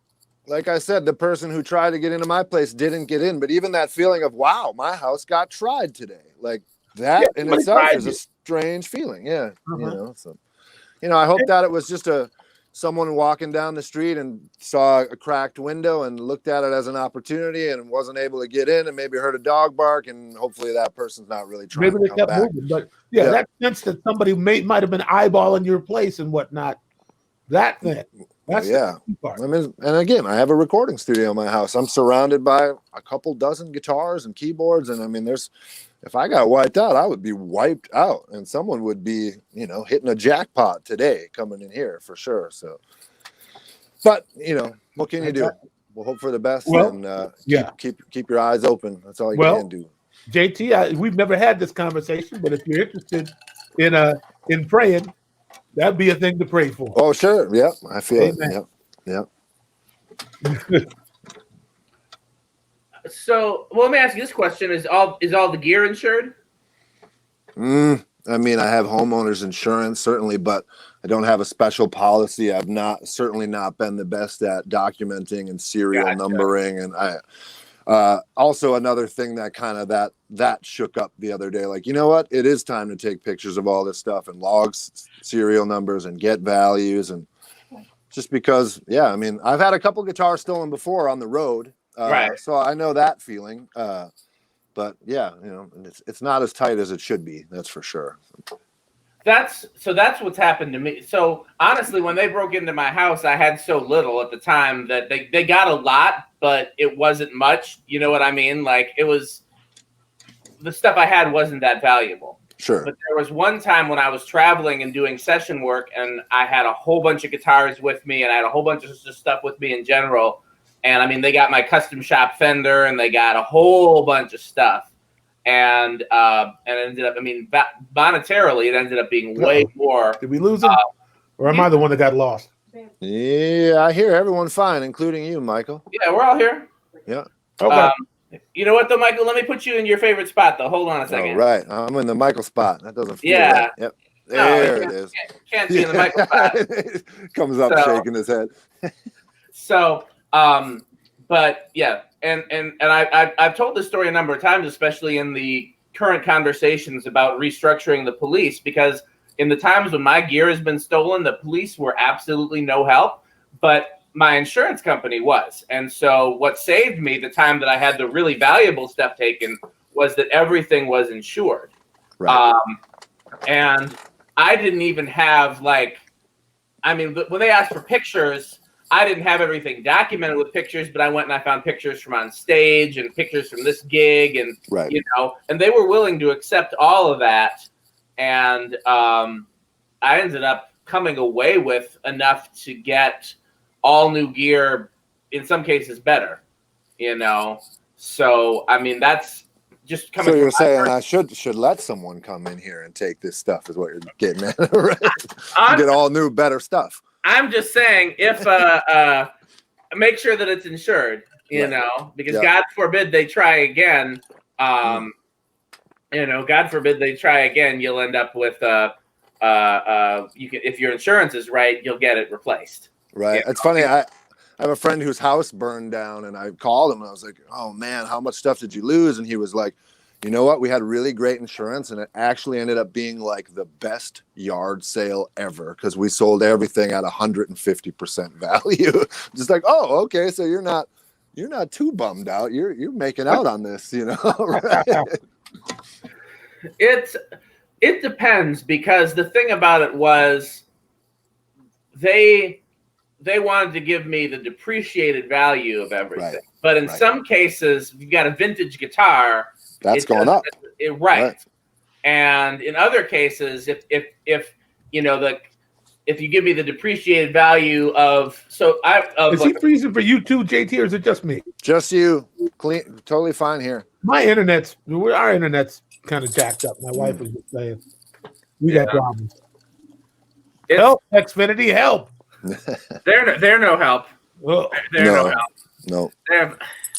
I mean, not to get off on a tangent and completely unrelated, but these monopolies that these companies have, where they have no, like, with cell service, your options are terrible or even more terrible. You know, with internet, you can go with this terrible or that terrible. And since the companies have a monopoly, there's no incentive to innovate or to give good service. No. Yeah. I got the same thing going with Xfinity. We cut everything back because all of a sudden just having basic cable and telephone and internet's like $200+ a month. I'm like, you know, I barely even watch TV. Why am I shelling this out? Uh-huh. Right. We don't. We just do the internet, and then we have Netflix and Amazon Prime and all the streaming services. But even the internet's like close to $100 a month, and we keep upping it because we both working from home and me doing session stuff, and now that we're doing the show and wanting to be able to send files and stream and this, that, and the other thing, and we keep upping it, and I swear to God, when we complain and say, you know, our service isn't good enough, they're like, oh, slow them down more so they'll buy more stuff. Right. Who knows, man? I mean, it's like I heard that I mean, it may be a myth, it may be true or not true, but somebody told me once, like you do those what do they call it? When you get those notifications to like for updated software on your computer. Oh, those are slowing it down every time. Yep. Apple software updates, right, to slow your machine down because you've had it maybe 3 years now and it's time for you to spend some money again. Yep. Yeah. Like, I mean, I wouldn't put it past them. I know it sounds a little conspiracy theory ish, but that's it would be easy to do. It would certainly be easy to do. And I mean, we talked about this before. Maybe I was talking to Dave about it. The term planned obsolescence. Yeah. That's a thing now that wasn't a thing before. Back in the day, you build a car and that car lasts 50 or 60 years. Now it's only supposed to make it 8 or 10 years or what at best, you know. Planned obsolescence is a real thing for companies because they want to get you to spend that money again. And the sooner the better. And the more often the better. So, Michael, what are you eating?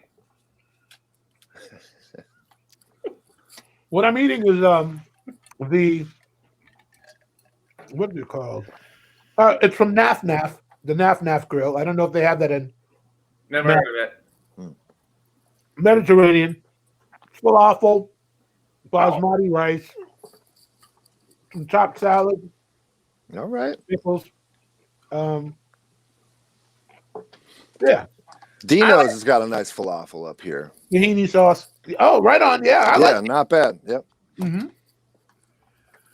Yeah, you're right though. I mean, I think I've been told that the phone updates do deliberately make it so that you can't use your phone after a certain amount of time, at least with Apple, because they want you to upgrade to the newest one, and otherwise you have no incentive. So, right. Charles Hayes just said it. 826. You want to put his remark up there?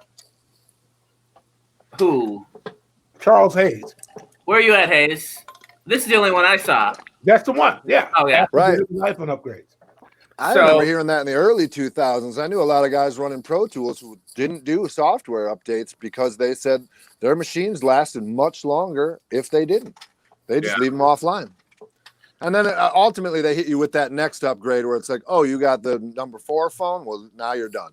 You know, like sooner or later that next upgrade won't work with your hardware. Now it's time for new hardware, or you can't have this and that and the next thing. Real quick, I'm going to go on another tangent real quick because Pete Oleg just commented. Pete was in a band with Polly Ryan. Okay. And Todd just made me aware of that in the comments earlier. I don't know if I can find that comment, but I was going to shout him out, but I didn't think he was watching. I'm looking for Todd's comment. I think Polly. Yeah. I wonder what band. I think he was saying with the Oil Drum Band. Oh, okay. I'm looking for Todd's comment to see if I can find it. It's probably buried in the. Here we go. So okay, yeah, I'm with you, Nia. My phone is. I got an old BlackBerry. I'm not moving. And she said, "I'll happily run." Yes. I was actually going to use Nia's phone as the example because, she had her iPhone 4 for I don't know how long.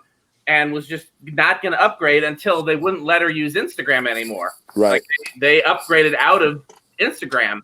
And she's like, well, I guess I got to get a new one. You know, I mean, I'm still running. Are you a Mac guy or a PC guy, Jeremy? I'm a Apple. Yep. Mac guy. I figured most music people are. I'm a PC guy. And the computer that we're on right now, right here, where's the camera? Right here. It's still Windows 7, and I'm not upgrading it until, as long as it lasts, I'm going to be on Windows 7. Yeah, I used to try to keep up with the phones and all that stuff, and now I'm the same way. If I drop it and it breaks, or if I finally get to a point where it's obsolete, then I will upgrade. But I don't need to keep up anymore. This is, I get around just fine. But same thing with Pro Tools and all that stuff. There's always a new upgrade, or this thing upgrades and now that thing stops working, so you got to rebuy that thing, and it's hard to spend money on something you already paid for just to prove it. Yeah, that's the phone I'm rocking. Right, and then they got Michael Bland over there, right? Yeah, I refuse, man. Are your computers are all Macs, right, Michael? Yeah, I can't mess with those PCs, man. I don't even know how to work them. Charles Hayes will swear that probably that PC is the way to go. But if you can build a computer, it don't matter what you got. I remember Charles. Oh man, building a computer is easy. All you got to do. I'm like, easy for you to say, right? Right. I'm not going. Charles is a genius. Yeah. I am not a genius. I play a genius on television. Right. You had me fooled. Right. Yeah. So, that's honestly the reason why I'm a PC guy, though, is because I'm not a genius, but I can do my own repairs for the most part on a PC. Then maybe that is the advantage, but I ain't the one. I got drums to write. I got vocals to Melodyne. I can't stand around. Same. I know how to work in the computer, not on the computer. That's for sure. Right. And I only know really the few programs, Pro Tools and a couple other things. People always call me up with computer questions. Like, I'm not a computer guy. I need it for Pro Tools. That's all I know how to do. That's the only reason to do it. Right. And it's funny, man, because I don't know. You and I have probably talked about this a couple times now. Just how the only reason I even got a computer was because John Fields was like, dude, what are you doing? You have an iMac sitting in your house and you don't even get on it? How come you didn't check your email? I emailed you 3 weeks ago. Sure, yeah. What do I need this thing for? And then he pushed through the like the AOL the online. Oh, back when like iChat and Instant Messenger, he used to have that on all day. Yep. He pushed a compressed file of the entire Sgt. Pepper's record. Because this is why. Bing. I can do this right now. Like, music is going to be, there's so much you're going to be able to do. Able to do. Yeah, he was right. Dragging your feet. Answer your email. Who do you think you are, Paul Westerberg? You can't be a Luddite. Well, what are you, Dave Perner over there? Right. What's wrong with you? Yeah. So that Fields is definitely a champion of that stuff and gets a lot of people on board. And he's right. And he is hip to what the new stuff is and how it works. And when he shows you, you go like, oh, right, I want that too, Yes, I call him a positive nuisance. Right. Yeah, I can see that. He shames you until you just, okay, all right. Yeah, I'll get one. I'll pay the money. All right, I got it, man. Right. And then the new one comes out. Yeah. And then the new one comes out right after you buy it. Yeah. I will say I was a little late.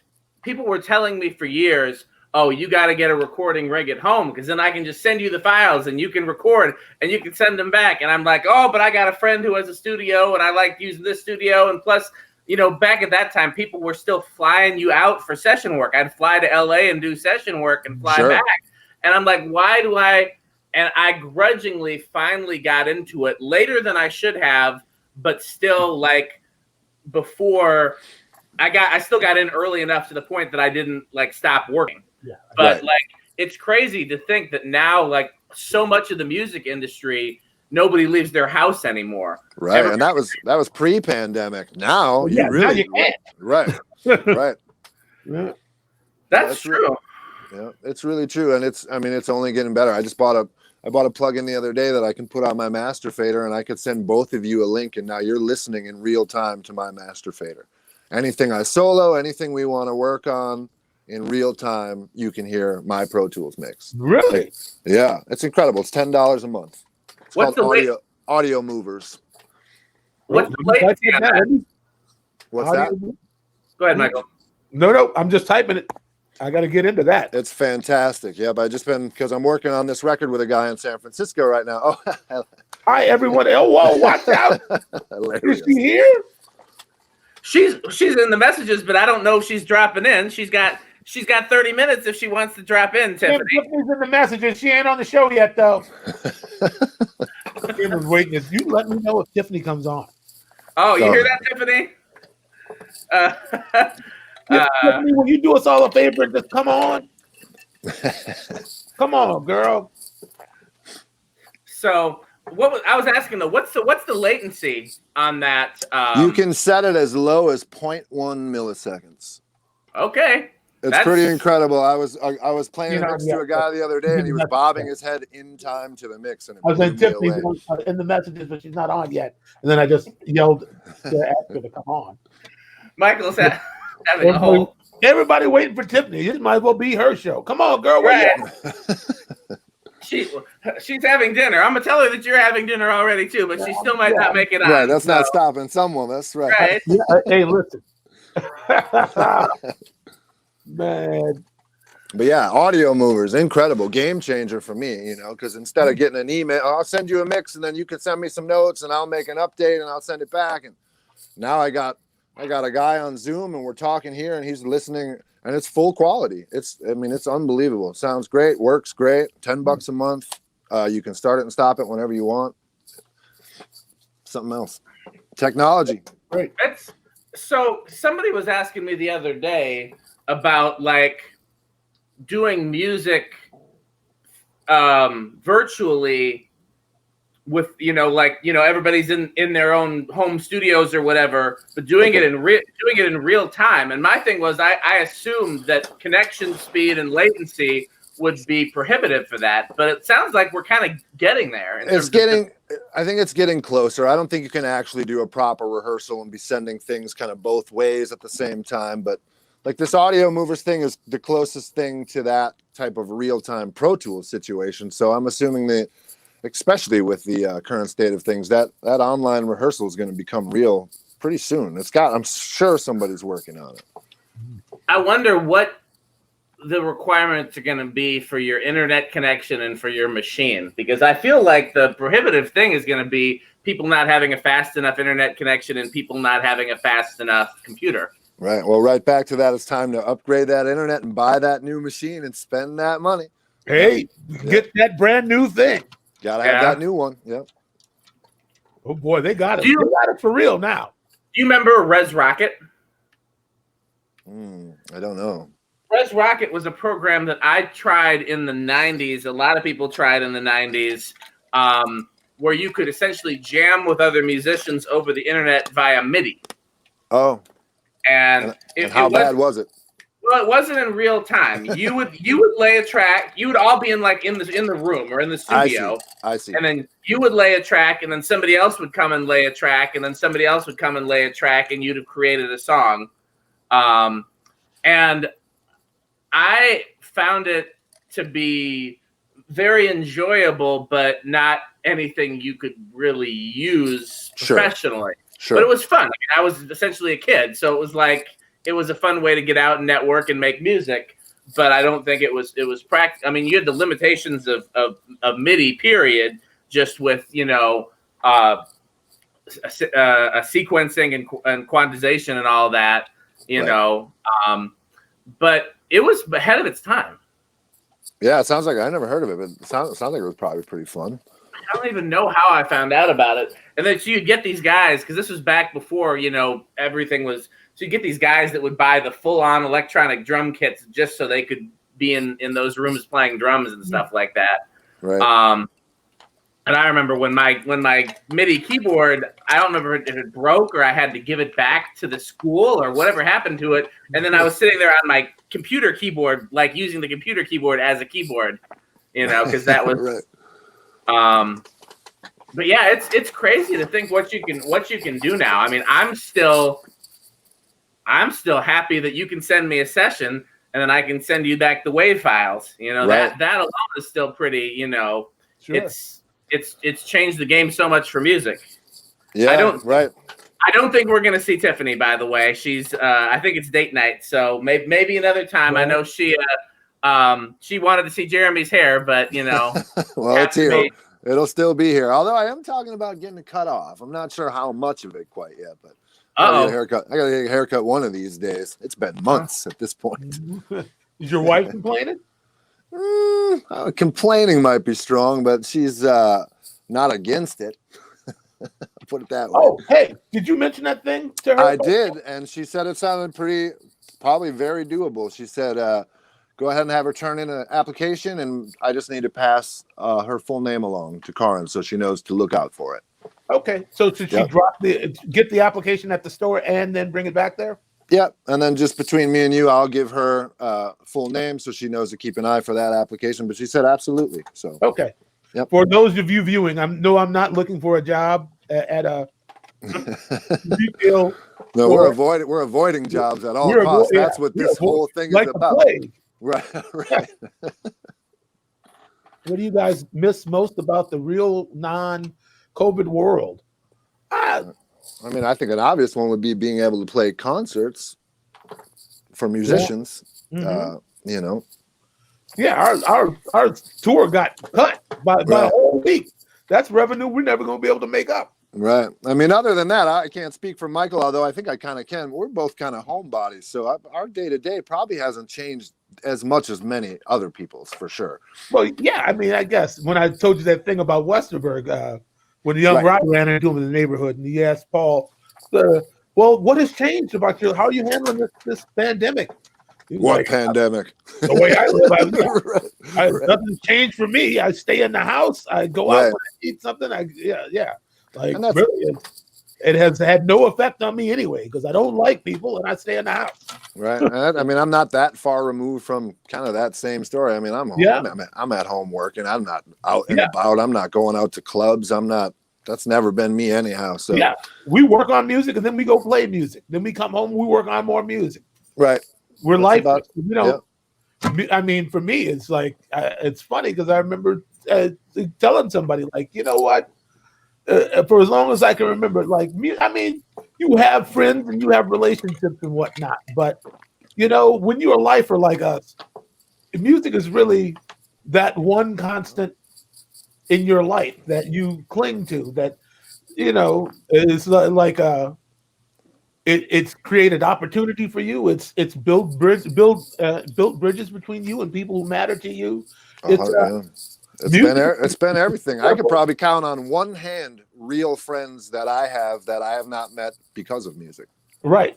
Exactly. It's such when whether you're chosen or whether you choose. I mean, for me, it was like my whole life, I didn't feel like I really had a choice. I never thought about anything other than music. I was in math class drawing pictures of stages with lights on them and drum sets and all of it. Yep. Yeah. When it's your passion, man, I mean, you follow, the path that God set forth for you. It really, all your provision comes. It comes. I remember last week we were talking about this and I saw you say that's so very true. We're fortunate to have known what we wanted in life so soon, so early, right? I mean, I have cousins and things all the time that go, "Wow, I can't believe you're playing music." I remember the ruckus coming out of the basement in Milwaukee on the South Side when you were 10 years old playing drums, and I'm still sitting in the basement. I'm looking at a drum set right now, So nothing has changed other than I'm a little older and a little grayer, but I'm still after the same stuff and still just excited about it. As ever, if not more so, So it's what we do. Have you ever worked a non-music job? Like, have you ever done anything besides music? I've had the between tour pizza place, guitar store, but nothing of no real job. No, no. That's funny.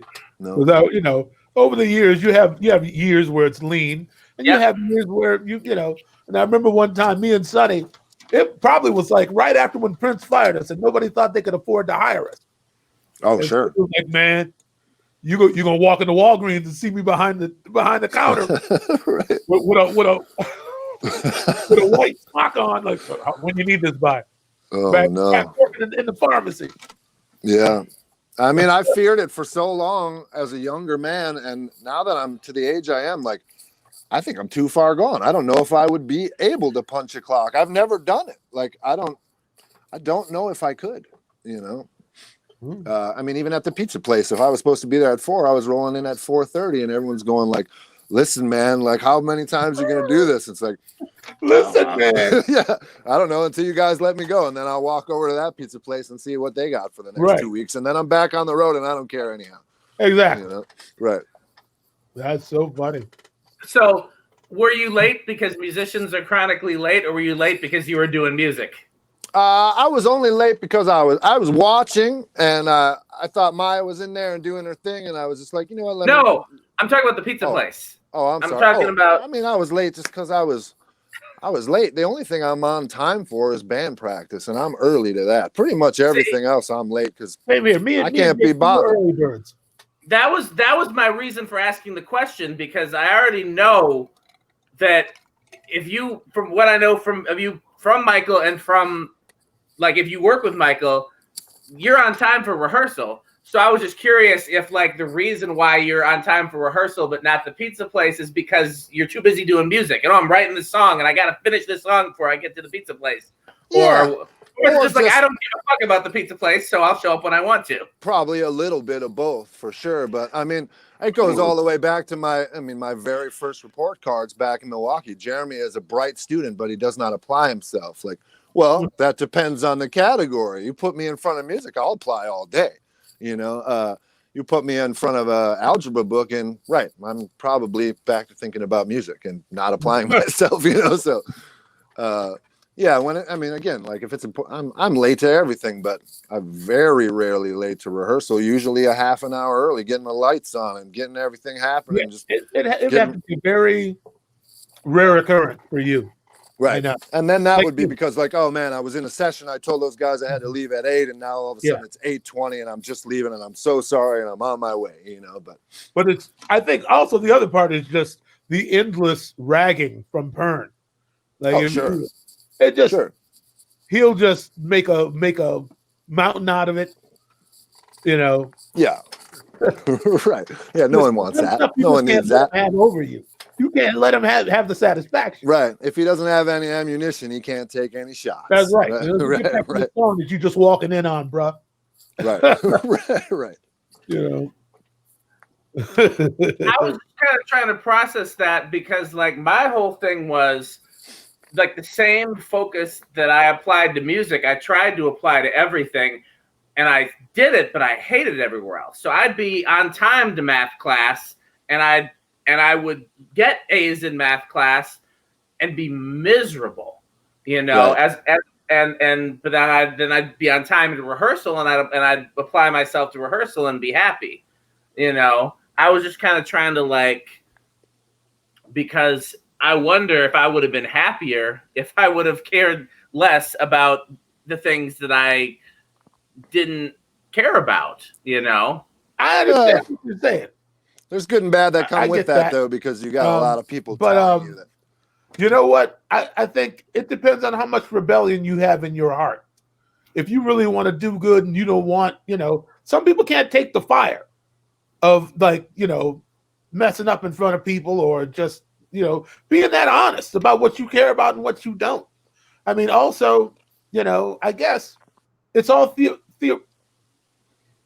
all right. We got her back. All right. We're a 4-piece again. Yes. Till you get out in the world and have to, you know, really get it. High school is just so hypothetical, you know? But, you know, I was explaining, and that was probably last week, how once the word was out about me, my teachers eased up. They're like, oh, okay. That's why he don't care. He don't give a Right. That's why he's sleeping in my class, because he showed up for 0-hour band, you know, got on the city bus at 5 o'clock in the morning to get there for 6:30. Yep. You know? 0-hour band. That was the year I quit jazz band, is when they moved it to 0-hour. I was like, man, I'm barely making it to first hour. I can't get here an extra hour early. Well, JT, I'm not going to look at it like as a, you know, I'm not going to hold that against you, man. That was the year I left the jazz band, though. I remember that. Yeah. Well, listen, 0-hour. We all want it badly in our own way. Yep. I guess you weren't going to do it. We lost Michael again? Yeah, he's frozen up again, I guess. So, well, while we're waiting on Michael to come back, so Jeremy. There he is. Yeah. You get sound, Michael? He's back. It's all right. I was just jaw jacking, man. No, don't make me no mind. I want to hear what Maya has to say. What'd you eat, Maya? What'd you have? What am I eating? Or so I'm eating Chick-fil-A, even though I'm like, they're horrible people, but they make good food. So, it's good. All right. It's that internal struggle. Anyway. That's a topic that we would get into if it wasn't 10 minutes to go, because I would be interested in your perspective, because for in the street mac and cheese, this is pretty legit. For in the street. Versus being at home, going through the motions or whatever. That's a whole different scenario. For in the street, it'll do, and it actually isn't half bad. And instead of fries, and you could, technically, if you were on the move, you could do this and be vegetarian. They have a little kale salad situation, which is not half bad. So kale, macaroni and cheese, and a little bit of chicken instead of fries. Instead of, other stuff. And if I was actually being a decent human being, I would not have this macaroni and cheese. I would just have the kale and the chicken. Okay. But, how long are you not going to eat meat, Michael? Is there an end date on this thing, or is it just we're just taking it day by day? Diet. It's a change. Okay. In eating. Mm-hmm. And you said it's been about a week. I think. Has it been longer than a week? Maybe 2 weeks. Maybe 2 weeks at the most, my wife says. And can you notice any change? I guess. I'm just hungry. That you're hungry? Right, hangry occasionally and hungry all the time. It really, that other night, it was such a test, JT. You saw me. I ate that bag of chips, that little bag of chips. Yeah. And I had a little beverage. But by the time I got home, man, it was an emptiness that that I could not fathom. It's like I burned so many calories at rehearsal that it really like it was the kind of hunger that hurts. Right. Yeah. Like when I was laying in bed breathing in and out, and it was just like it hurt to do that. So then I just mixed up that protein shake and just fought through it. I fought through the night. Because there was nothing else I could do. I went for the late night peanut butter and jelly and Cheetos. Old school. It was not bad. Yeah. Felt like not flaming hot though. That sounds like stoner food.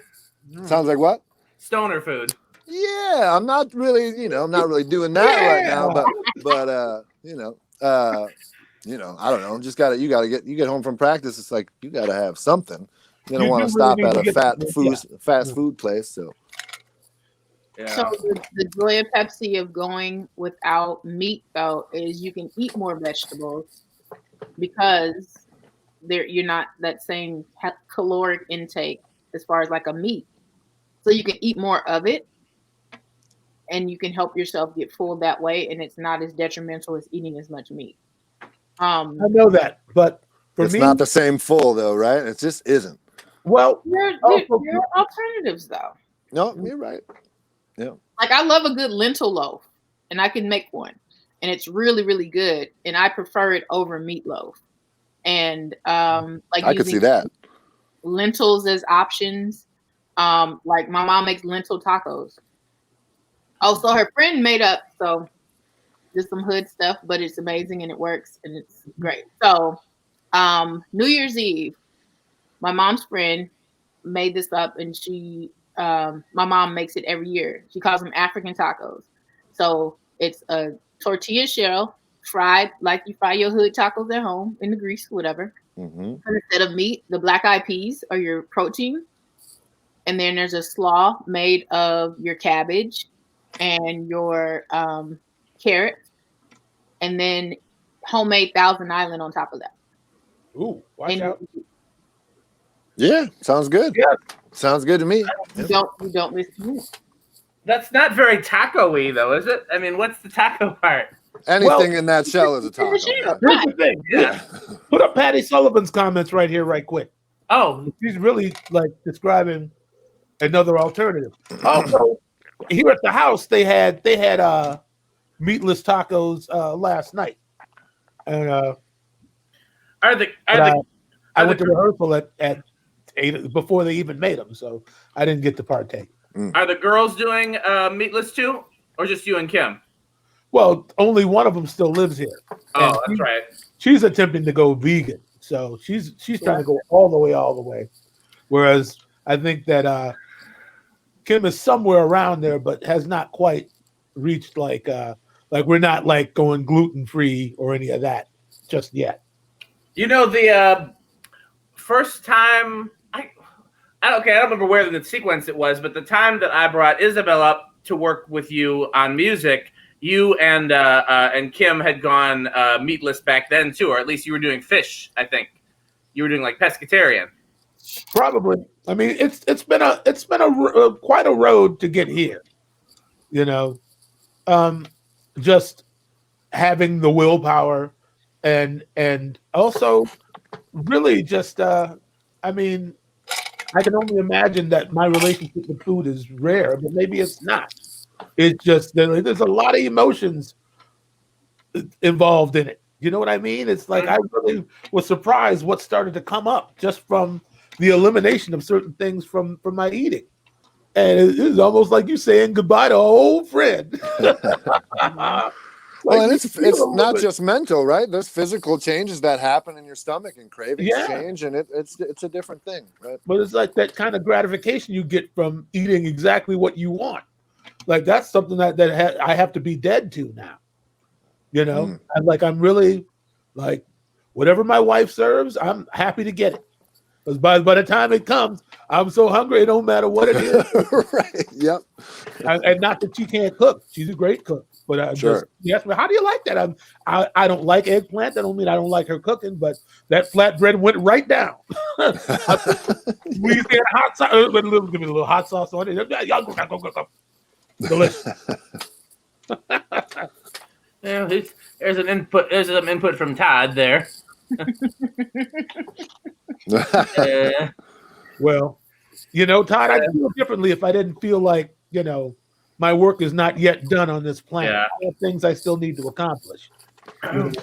It's funny how we keep a mostly vegetarian diet here too. My wife has been vegetarian well over 30 years. Since she was a teenager, she switched over and she's never gone back. So she doesn't cook any meat. So I really only eat meat when I'm outside of the house. We don't eat much of any meat. I might make a sandwich. I might have some sandwich meat in the fridge, but we're not cooking any meat at the house ever. Yep. The other thing that is a major contributor is when we are on the road, our options get so slim.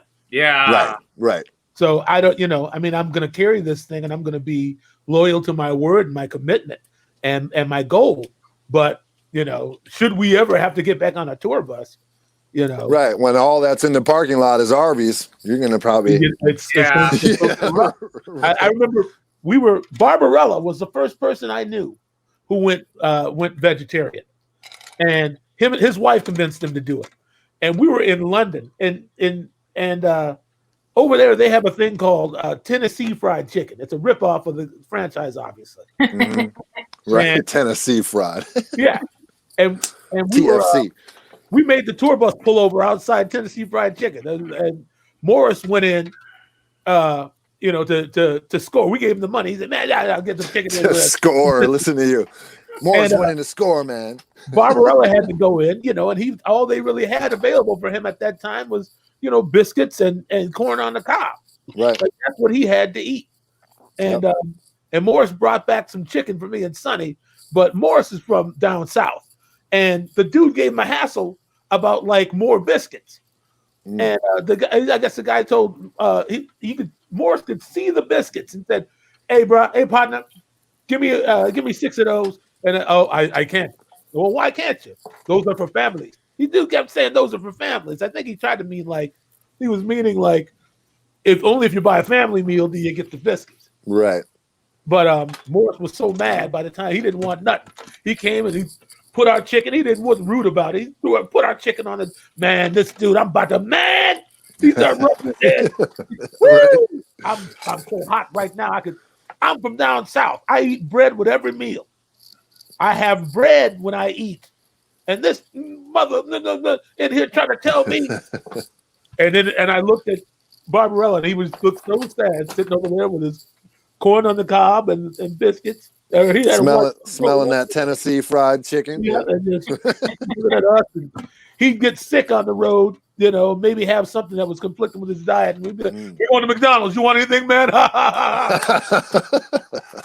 We were not polite about it. But he was the first one that I knew. And I started asking him questions many years ago. I mean, I clearly did not have the willpower to adhere, and also at that time, we're talking about many years ago, people were still talking about the Atkins diet, and they didn't mention that all the animal fat can essentially just kill you just the same, but it was working for what it was working. And I remember talking to somebody who said during different periods of our evolution as humans, different things have promoted weight loss, different things have not, So at that time, Atkins was working, right? But that fell out of favor to a certain degree, and in with the protein-based, the plant-based protein revolution, and some of them taste better than others. I found that I prefer a veggie, like a Morningstar veggie burger, to like a Beyond Meat or like a black bean patty. Like I don't like that black bean. The consistency is not meat enough, like for me, or else they need to cook it till it's you got a nice burn on it.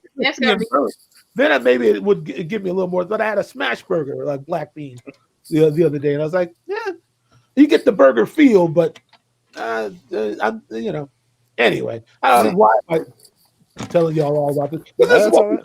That's what's going on. Yep. I mean, honestly, I think if I ever, and I may at some point needed to make a change to be healthier in my eating habits, I think I'd have an easier time with what Todd and Diane are talking about in the comments.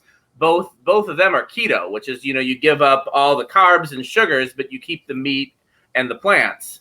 And so it's kind of like Atkins, but I think there's a lot more plants in it than Atkins. I'd have an easier time giving up carbs, I think, than I would have giving up meat. But carbs are in everything, though, when you start looking, aren't they? I mean, Todd would be the one to talk to you about that because he lost over 100 pounds and reversed type 2 diabetes by going keto. Wow. He worked really well for him.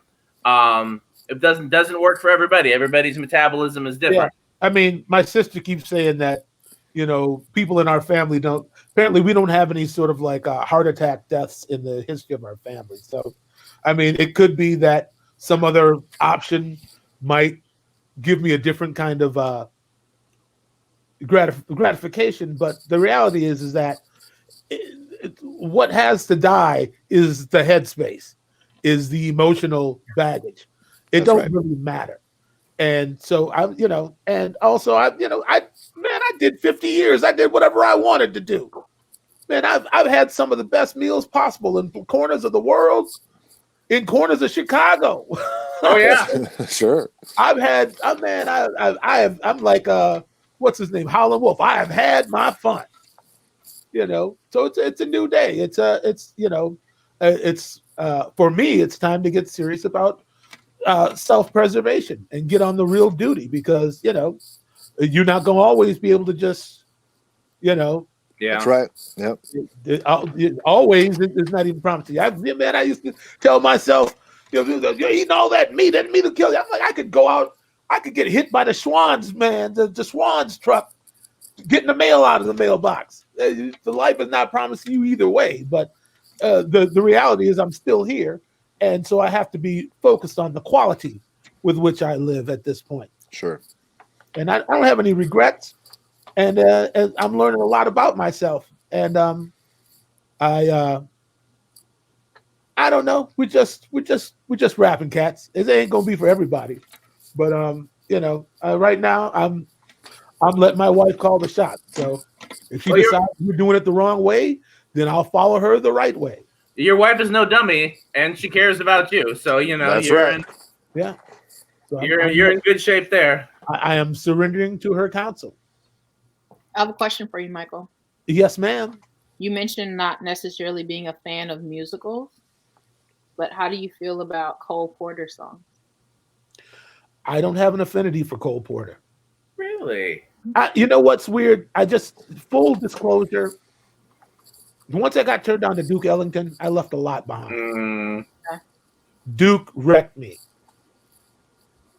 So I don't really know what to say about anybody else. Understandable. That's fair. And Michael's not exaggerating. Michael and I sometimes just email each other back and forth with whatever music is in our spirits. And Michael has sent me Duke Ellington multiple times. I just feel like it's the type of music that everybody needs the chance to hear. I mean, you talking about, a black man at the turn of the century who was writing, suites about Asia.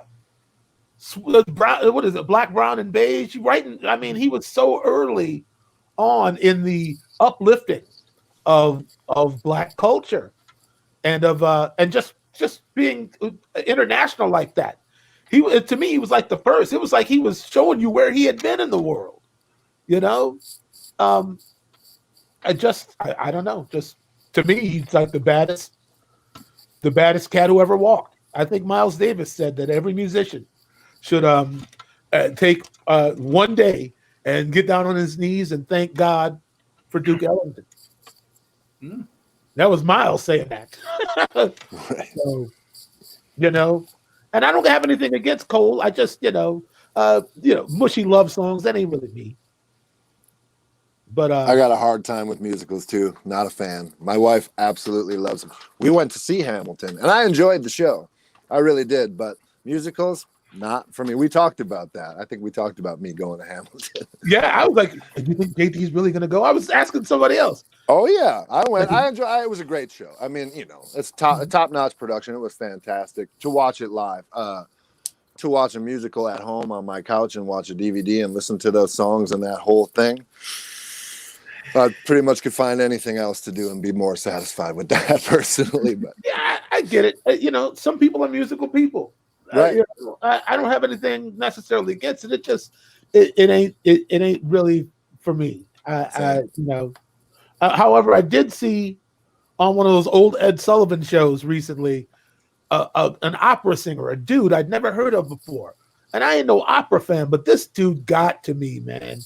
He made me want to cry. I can't remember, is it Robert something? I don't remember. But yeah, it's weird, man. I just some music you grow into as you get older. Sure. I really, I didn't really understand why Sade had such wide appeal for a lot of time.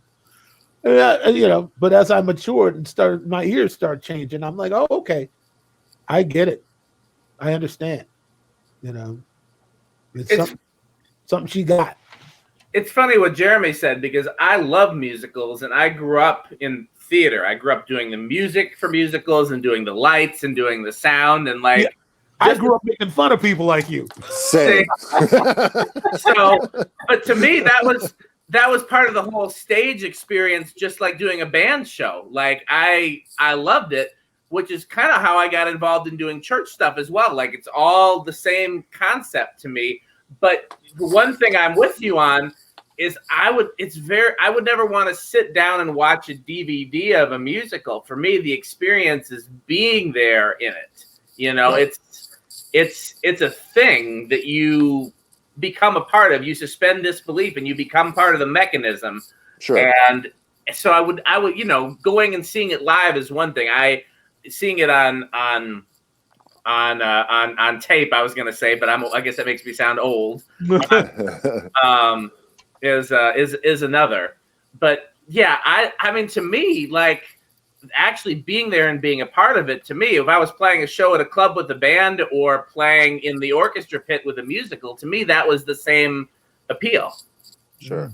I could see that. I feel that way about sports. I'm not a big sports fan, but if you go to a game, it's exciting. I can't watch baseball on TV, but take me to Target Field, and that's a great time.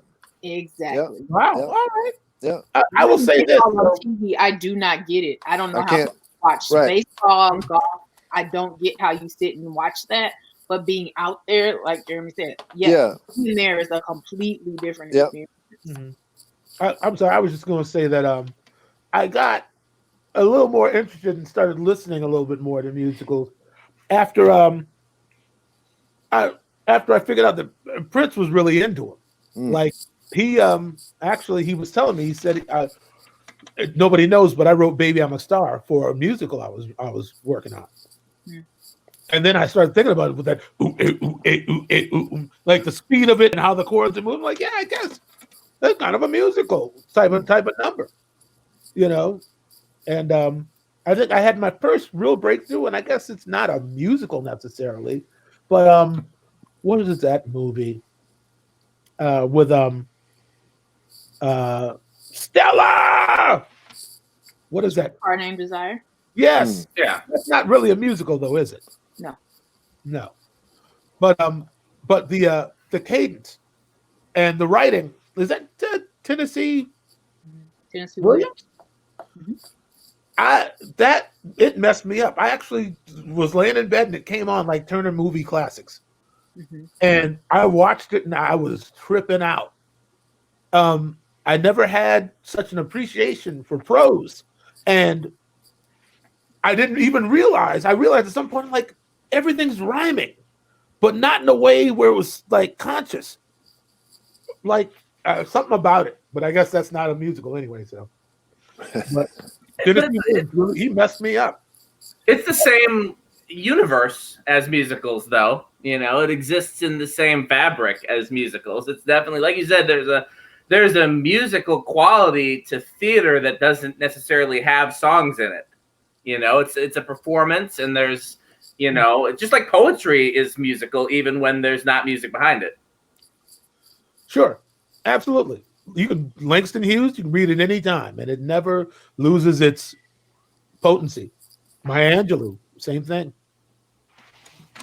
Diane, you are correct. Anybody can beat the Cowboys. I'm not a Cowboys fan. You're not going to get my vote with that one. Correct. So, Dan. yes, Maya. Along the musical subject line, what is your favorite gospel stage play? Because those are totally different from that is so. I really enjoyed, and I know I'll get some backlash for this. Before he became a household name, I really enjoyed the original Tyler Perry stage plays. Did you? Back before before he got a Hollywood deal and he started making terrible movies, he was making plays that I found very enjoyable. They weren't good, but they were really enjoyable to me. The music was good. They were everything a Shetland Circuit play was supposed to be. And so some of those really, I'm trying to remember what his first one was that, like, it was probably I Can Do Bad All By Myself. Probably. I really liked those. And then my godbrother did all the music for most of David Talbert's plays. So I'm trying to think of, I should name one of those because that's my godbrother wrote all those songs. So I'm supposed to like those. I can't even remember the names of them. I mean, pick a random name. What was the funny thing about gospel stage plays, though, is like the story is secondary to all these hot songs that we're gonna throw in there versus like a musical. It's like these beautiful songs that connect the story. No, a gospel stage play is we about to give you all these hot gospel songs, and then we're gonna throw some horrible acting in between. Horrible acting, because they hire the singers that people want to hear. They do not care about whether or not you can act. Let's get the best singer. I'll tell you what. I'm not a fan of JT. Do you know who Tyler Perry is? I mean, I know about some of the movies, but I don't know much. Right. I know he puts his name in every movie. Yes. So I don't like him for that reason. I know his name because he's always dropping it. Right. It's always Tyler Perry something. Presents, yeah. Right. The only thing that I can deal with from him really is Meet the Browns. I watch that. If it comes on, Mr. Brown, I think, is the funniest person on television. He's that same person in real life. That's him. He's hilarious.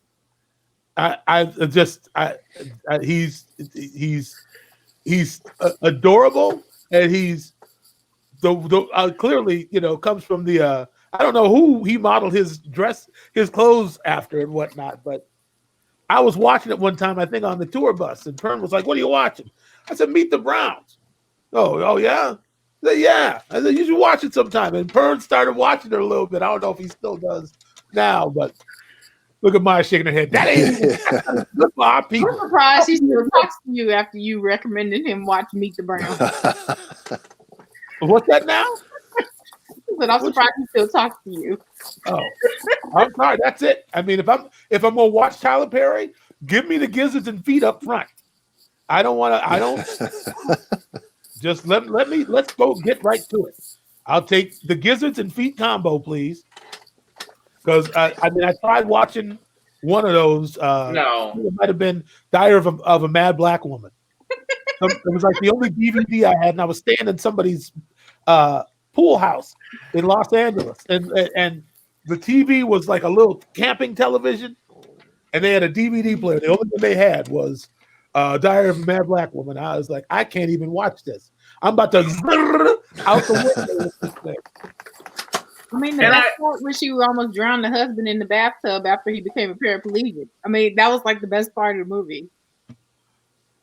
All right, the look on your face, Jeremy, is the best. You're also talking to somebody who had to sit through. I guess I volunteered to go waiting to exhale when it came out in the movie theater. Oh, it was the whole thing. I was an underage child and was taken with the other women in my family because it was a thing at the Magic Johnson Theater. Girl, you got to understand how these men are. Exhale. How you have to deal with them. Yeah. Oh my goodness. You were indoctrinated early.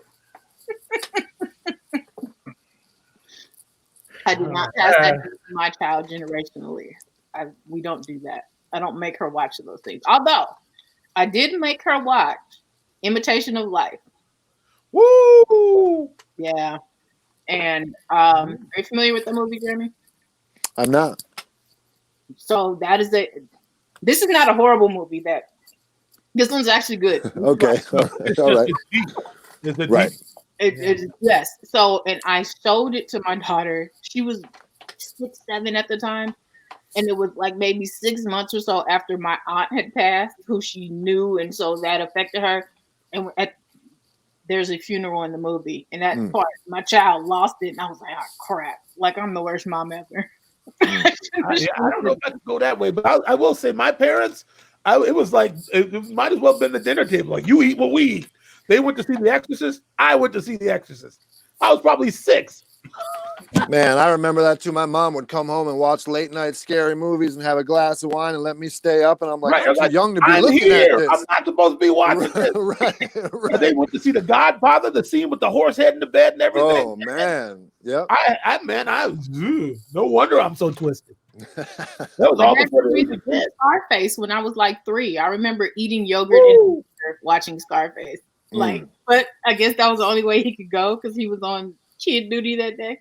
Oh, and man. I was no popcorn. I'm sitting there eating my Yoplait, watching people get shot up.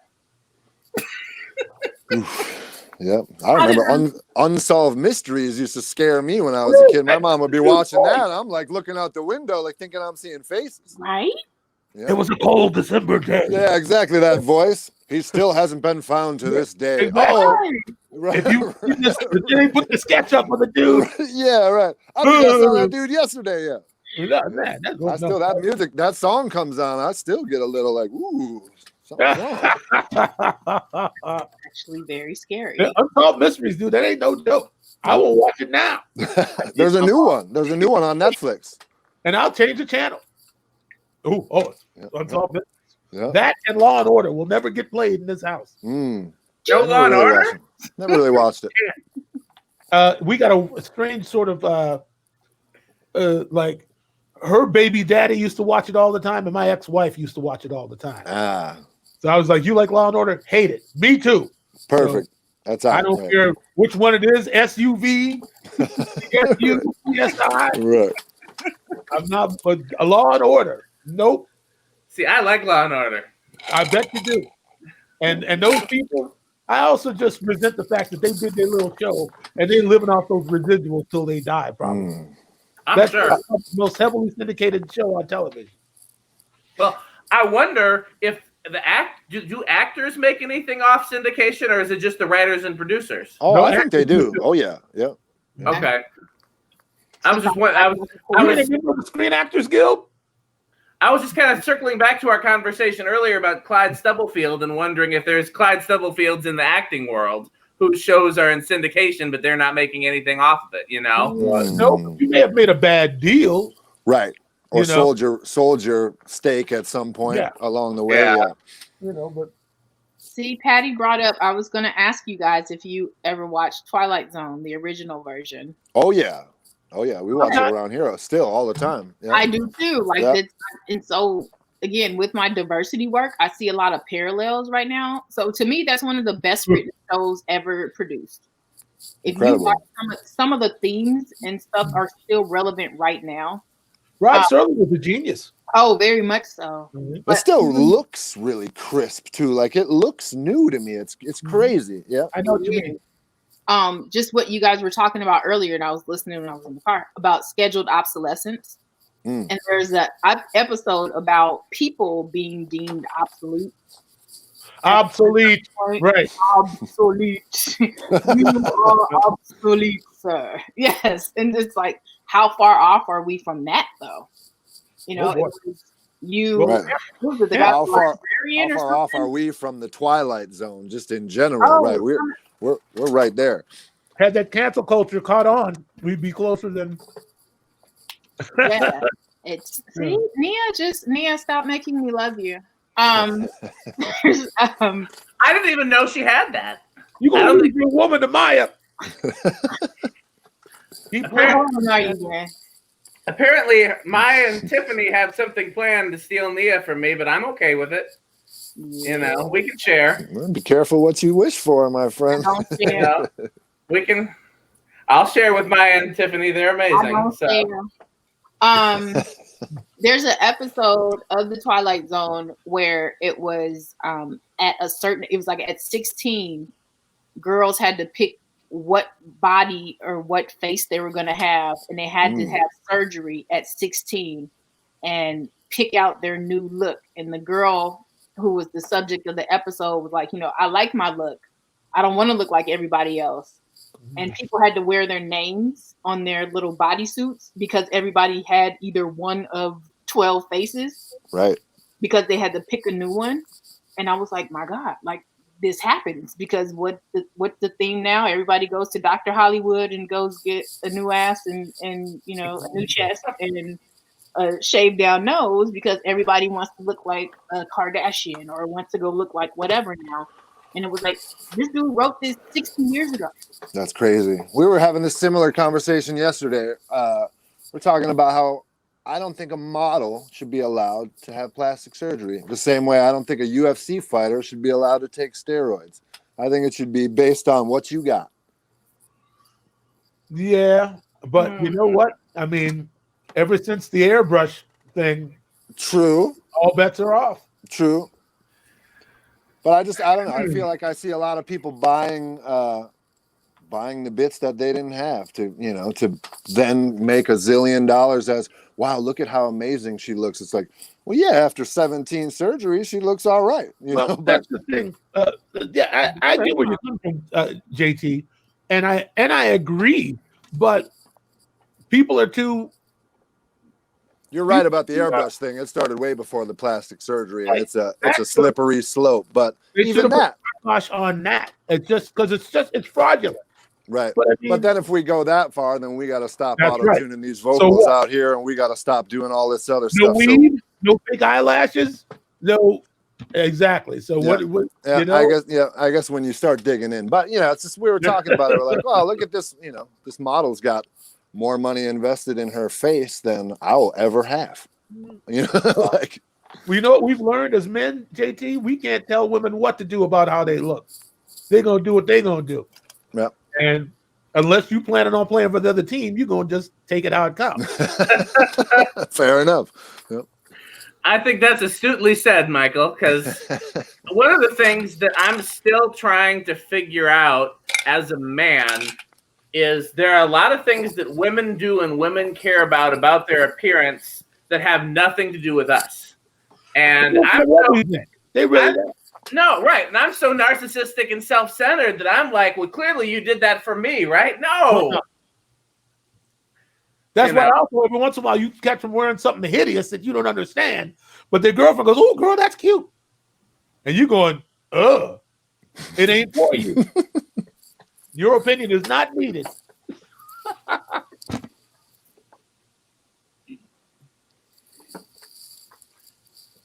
Everybody reading Patty's question? I am. Good question. You guys are music.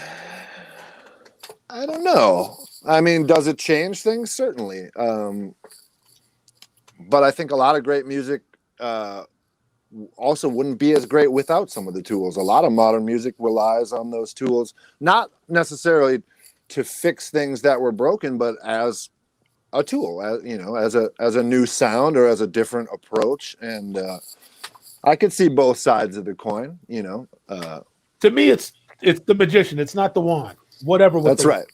That's right. We have all these tools. We can choose to overuse them. Somebody else is going to do. Yeah. I think you guys kind of both said better what I was going to say, which is just like,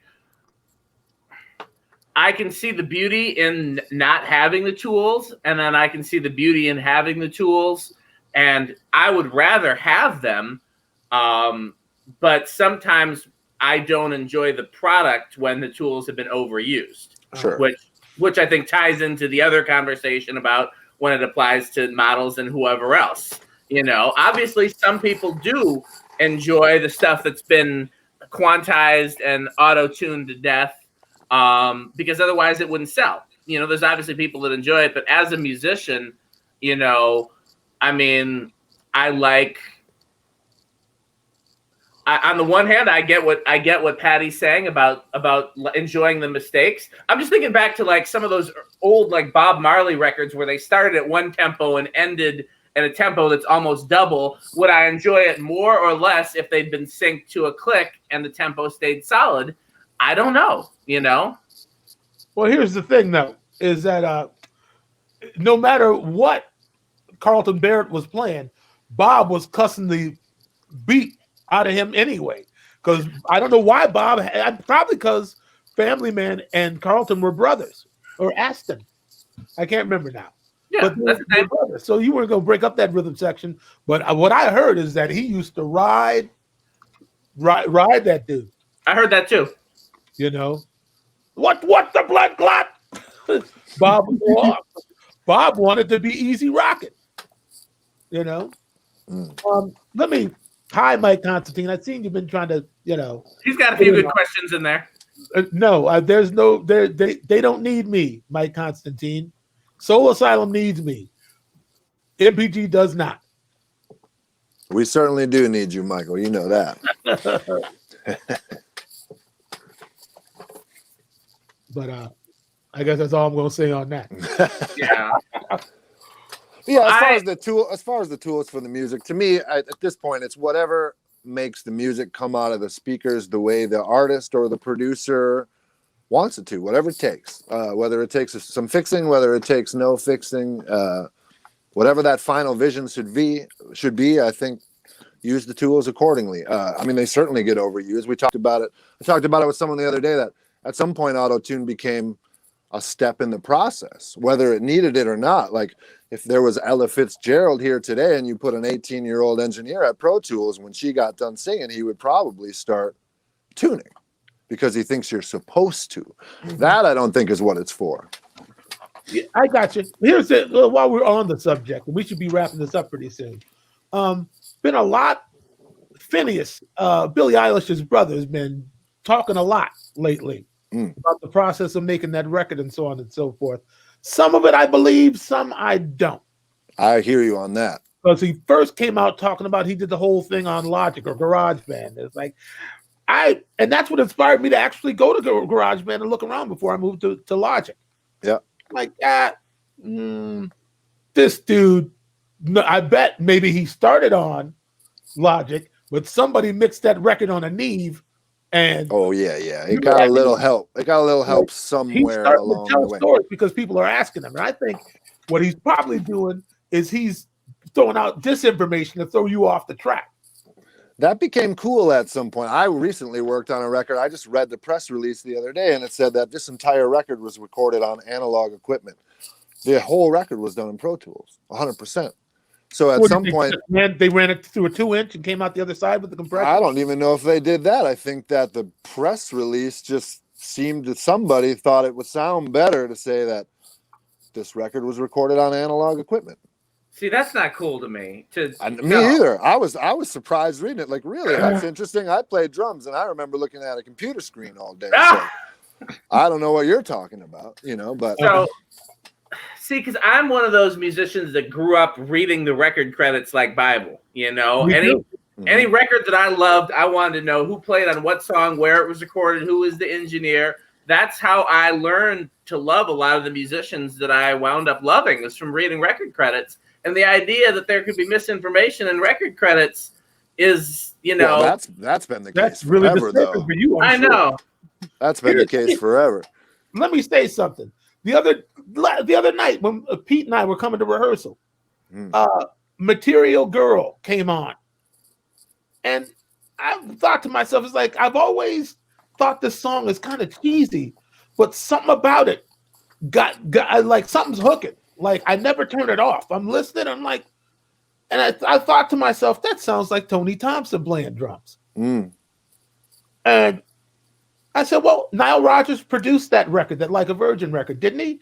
I think he might have produced her first couple of records. I think that's right. And I'm like, wow. I wonder if this is Tony Thompson. Definitely Nile is in there playing guitar. And Pete looked up the credits and found out Bernard Edwards was also playing bass. What a lot of people don't understand about Madonna is that her gift has never been as a singer or a dancer. She's a strong writer and she knows good music. And I'm like, yeah, of course. If you got the rhythm section to Chic, they can make any record work. The track's going to work. Yep. I mean, that's disco, post-disco music. And she was a club kid. Right. So she's very scientific in her approach, But he looked it up. He's like, yeah, it's basically Chic on that track. Like, well, good for her for knowing the right thing. Or Nile. Maybe Nile was just like, y'all come out and cut, But either way, it's like, wow. I don't know. I just always like, why is this little cheesy song, capture my attention? Then I heard that hi-hat work, and I thought, wait a minute. I used to think Jonathan Moffat played on this, but I don't think this is him. And my mind just kind of kept turning until I got to like that. I bet that's Chic, But if you got something that works, use it. That's right. Yeah. Yep. Anyway, Maya, do you have anything you would like to add? But do you enjoy sitting around listening to music, just kind of nerd out about music? I told you I learned something every single time that I get to speak with you, be it written, all right, verbal. So I'm always learning. Dan's dying to rub it in that you didn't know I played on Diamonds and Pearls. I see it on his face. That was Tiffany. No, Don't mix them up. I just committed the cardinal sin. We all sure did. Yeah. We all look alike. No, no, I did. I'm like, in my mind, I'm a drummer. Okay. Totally not at all. That's where it starts, though. Sure. Like when I was in band class, I wanted to play drums, and the music teacher was like, "Nah, no, not you." And so, in my heart, though, I'm over here jamming. You should see me if I put Off the Wall on. Like I could do it. I switch up between the hi-hats. You know what I'm saying? Hit. So the air drumming's right. Right. The air drumming, right. All right. Well, that's half of it right there.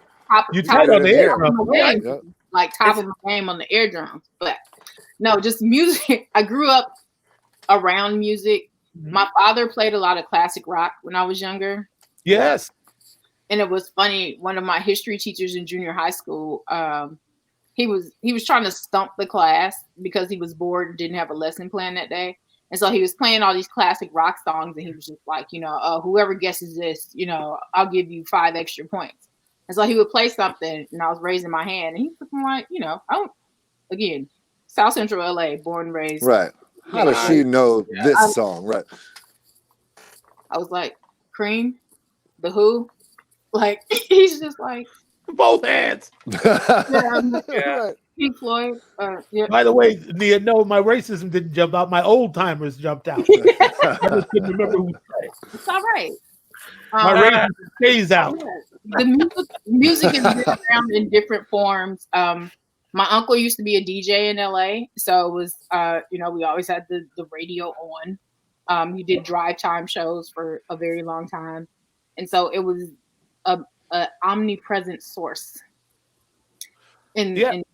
But then my grandmother, she had this radio in her house, and it was an old school radio that was like, it looked like a dresser. Yeah, but it was fancy probably in the 60s because you had little screens where there was a TV in the middle, but then you could play your 45s on one side, and then the other side was the radio. Every day, every morning, she would turn that radio on, and this was sophisticated for the time. There were little speakers that would go into the front of the house, and then there was music in the back of the house. And she had the jazz station all day long. All right. Every single day. So now when I find myself getting a little like frantic, I'll turn on like Dave Brubeck or like go find some other music because that I remember that growing up because that's what was in the background all day long. And then on Sundays they would play the blues, and she was from Louisiana too. So with her song came on, she'd be like, "Oh yes, turn that up." They playing Muddy Waters on Sunday. That sounds that's like sacrilege to me. Like that different kind of music while still being a child of the 80s and 90s and mixing it with what was new then, but still having that constant what was older or what my parents and grandparents loved in the background was always an interesting mix to have around. So listening to you guys talk about it is just, it's just a part of the whole work. Well, we never want to have a dull moment when you're around, Maya. We value no such thing. Not only your viewership, but your your mind and your viewpoint, and also your executive production skills. As you well know, if nobody else knows, Brother Dan don't make a move without Maya's approval. All right. Well, he made one, but we're not going to talk about it. Which one was that? No, the first one and the last one, apparently. Okay, you got to DM me what you're talking about because I'm gonna DM you what I'm talking about. The DM went over my head. That's all right. So did the other one before when you Anyway, there's is this the longest episode yet? Probably. Okay. Probably. I'm not gonna cut it off if the spirit is still moving. I know. That's why I told you that. Don't be saying 7 to 9 because number one.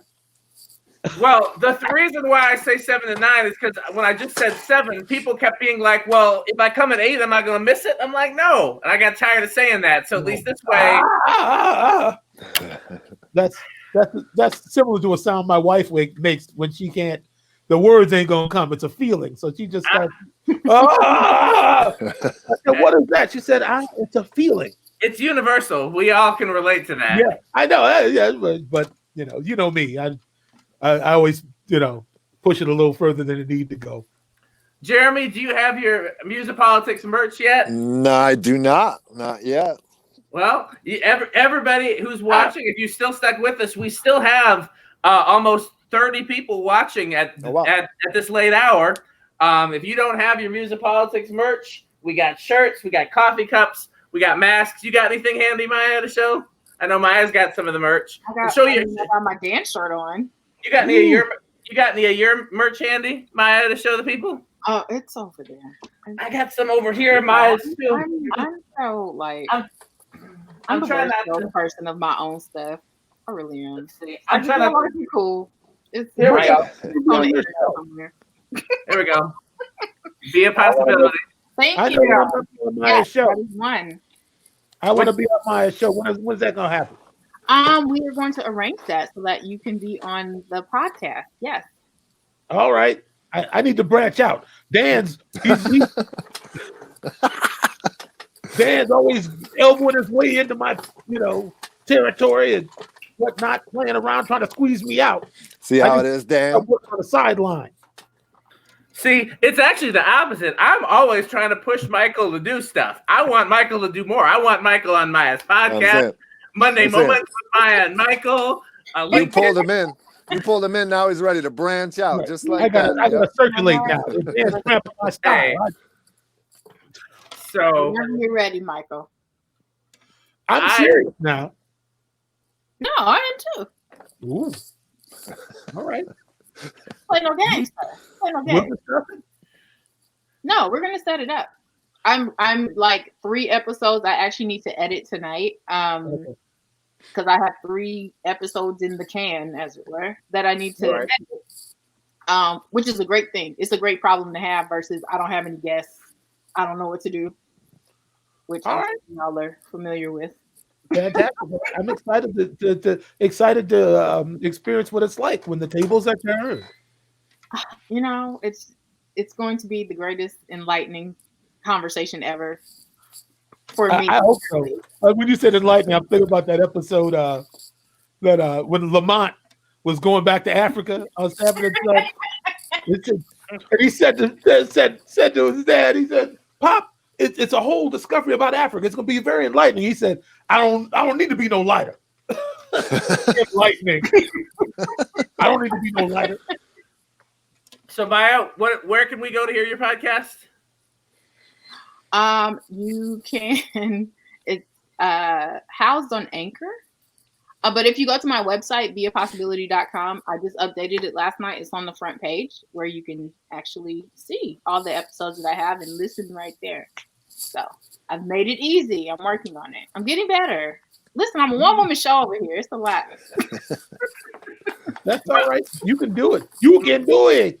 Maya is the classic example to me of somebody who's always doing stuff behind the scenes. Like, I never know what Maya's got cooking behind the scenes. There's always so much going on. She's executive producing our show behind the scenes. That's right. When we start making money, you'll start making money, Maya.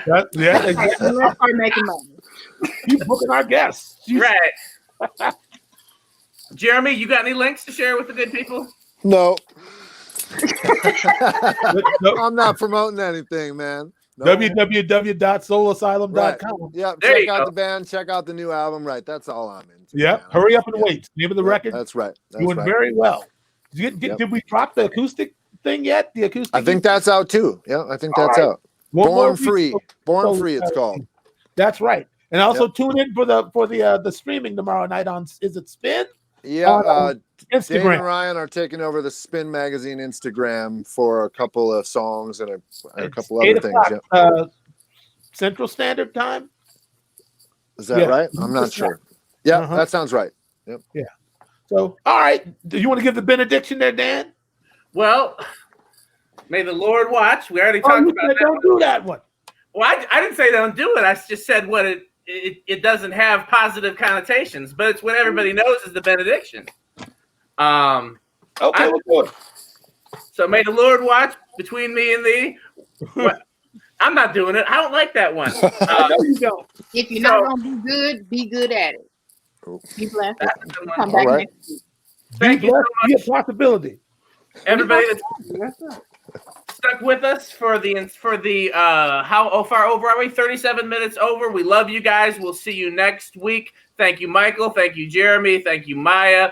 Maya and Jeremy are both welcome anytime, so you never know when you might see them pop in. And if we do another MUSiPOLiTiX CLASSiC, they almost certainly will. So I hope you guys are waiting for more Maya and Jeremy because we love them. Thank you, Michael. I'll see you at rehearsal tomorrow, JT. You got it. Yep. All right, ending the broadcast. Peace, you guys.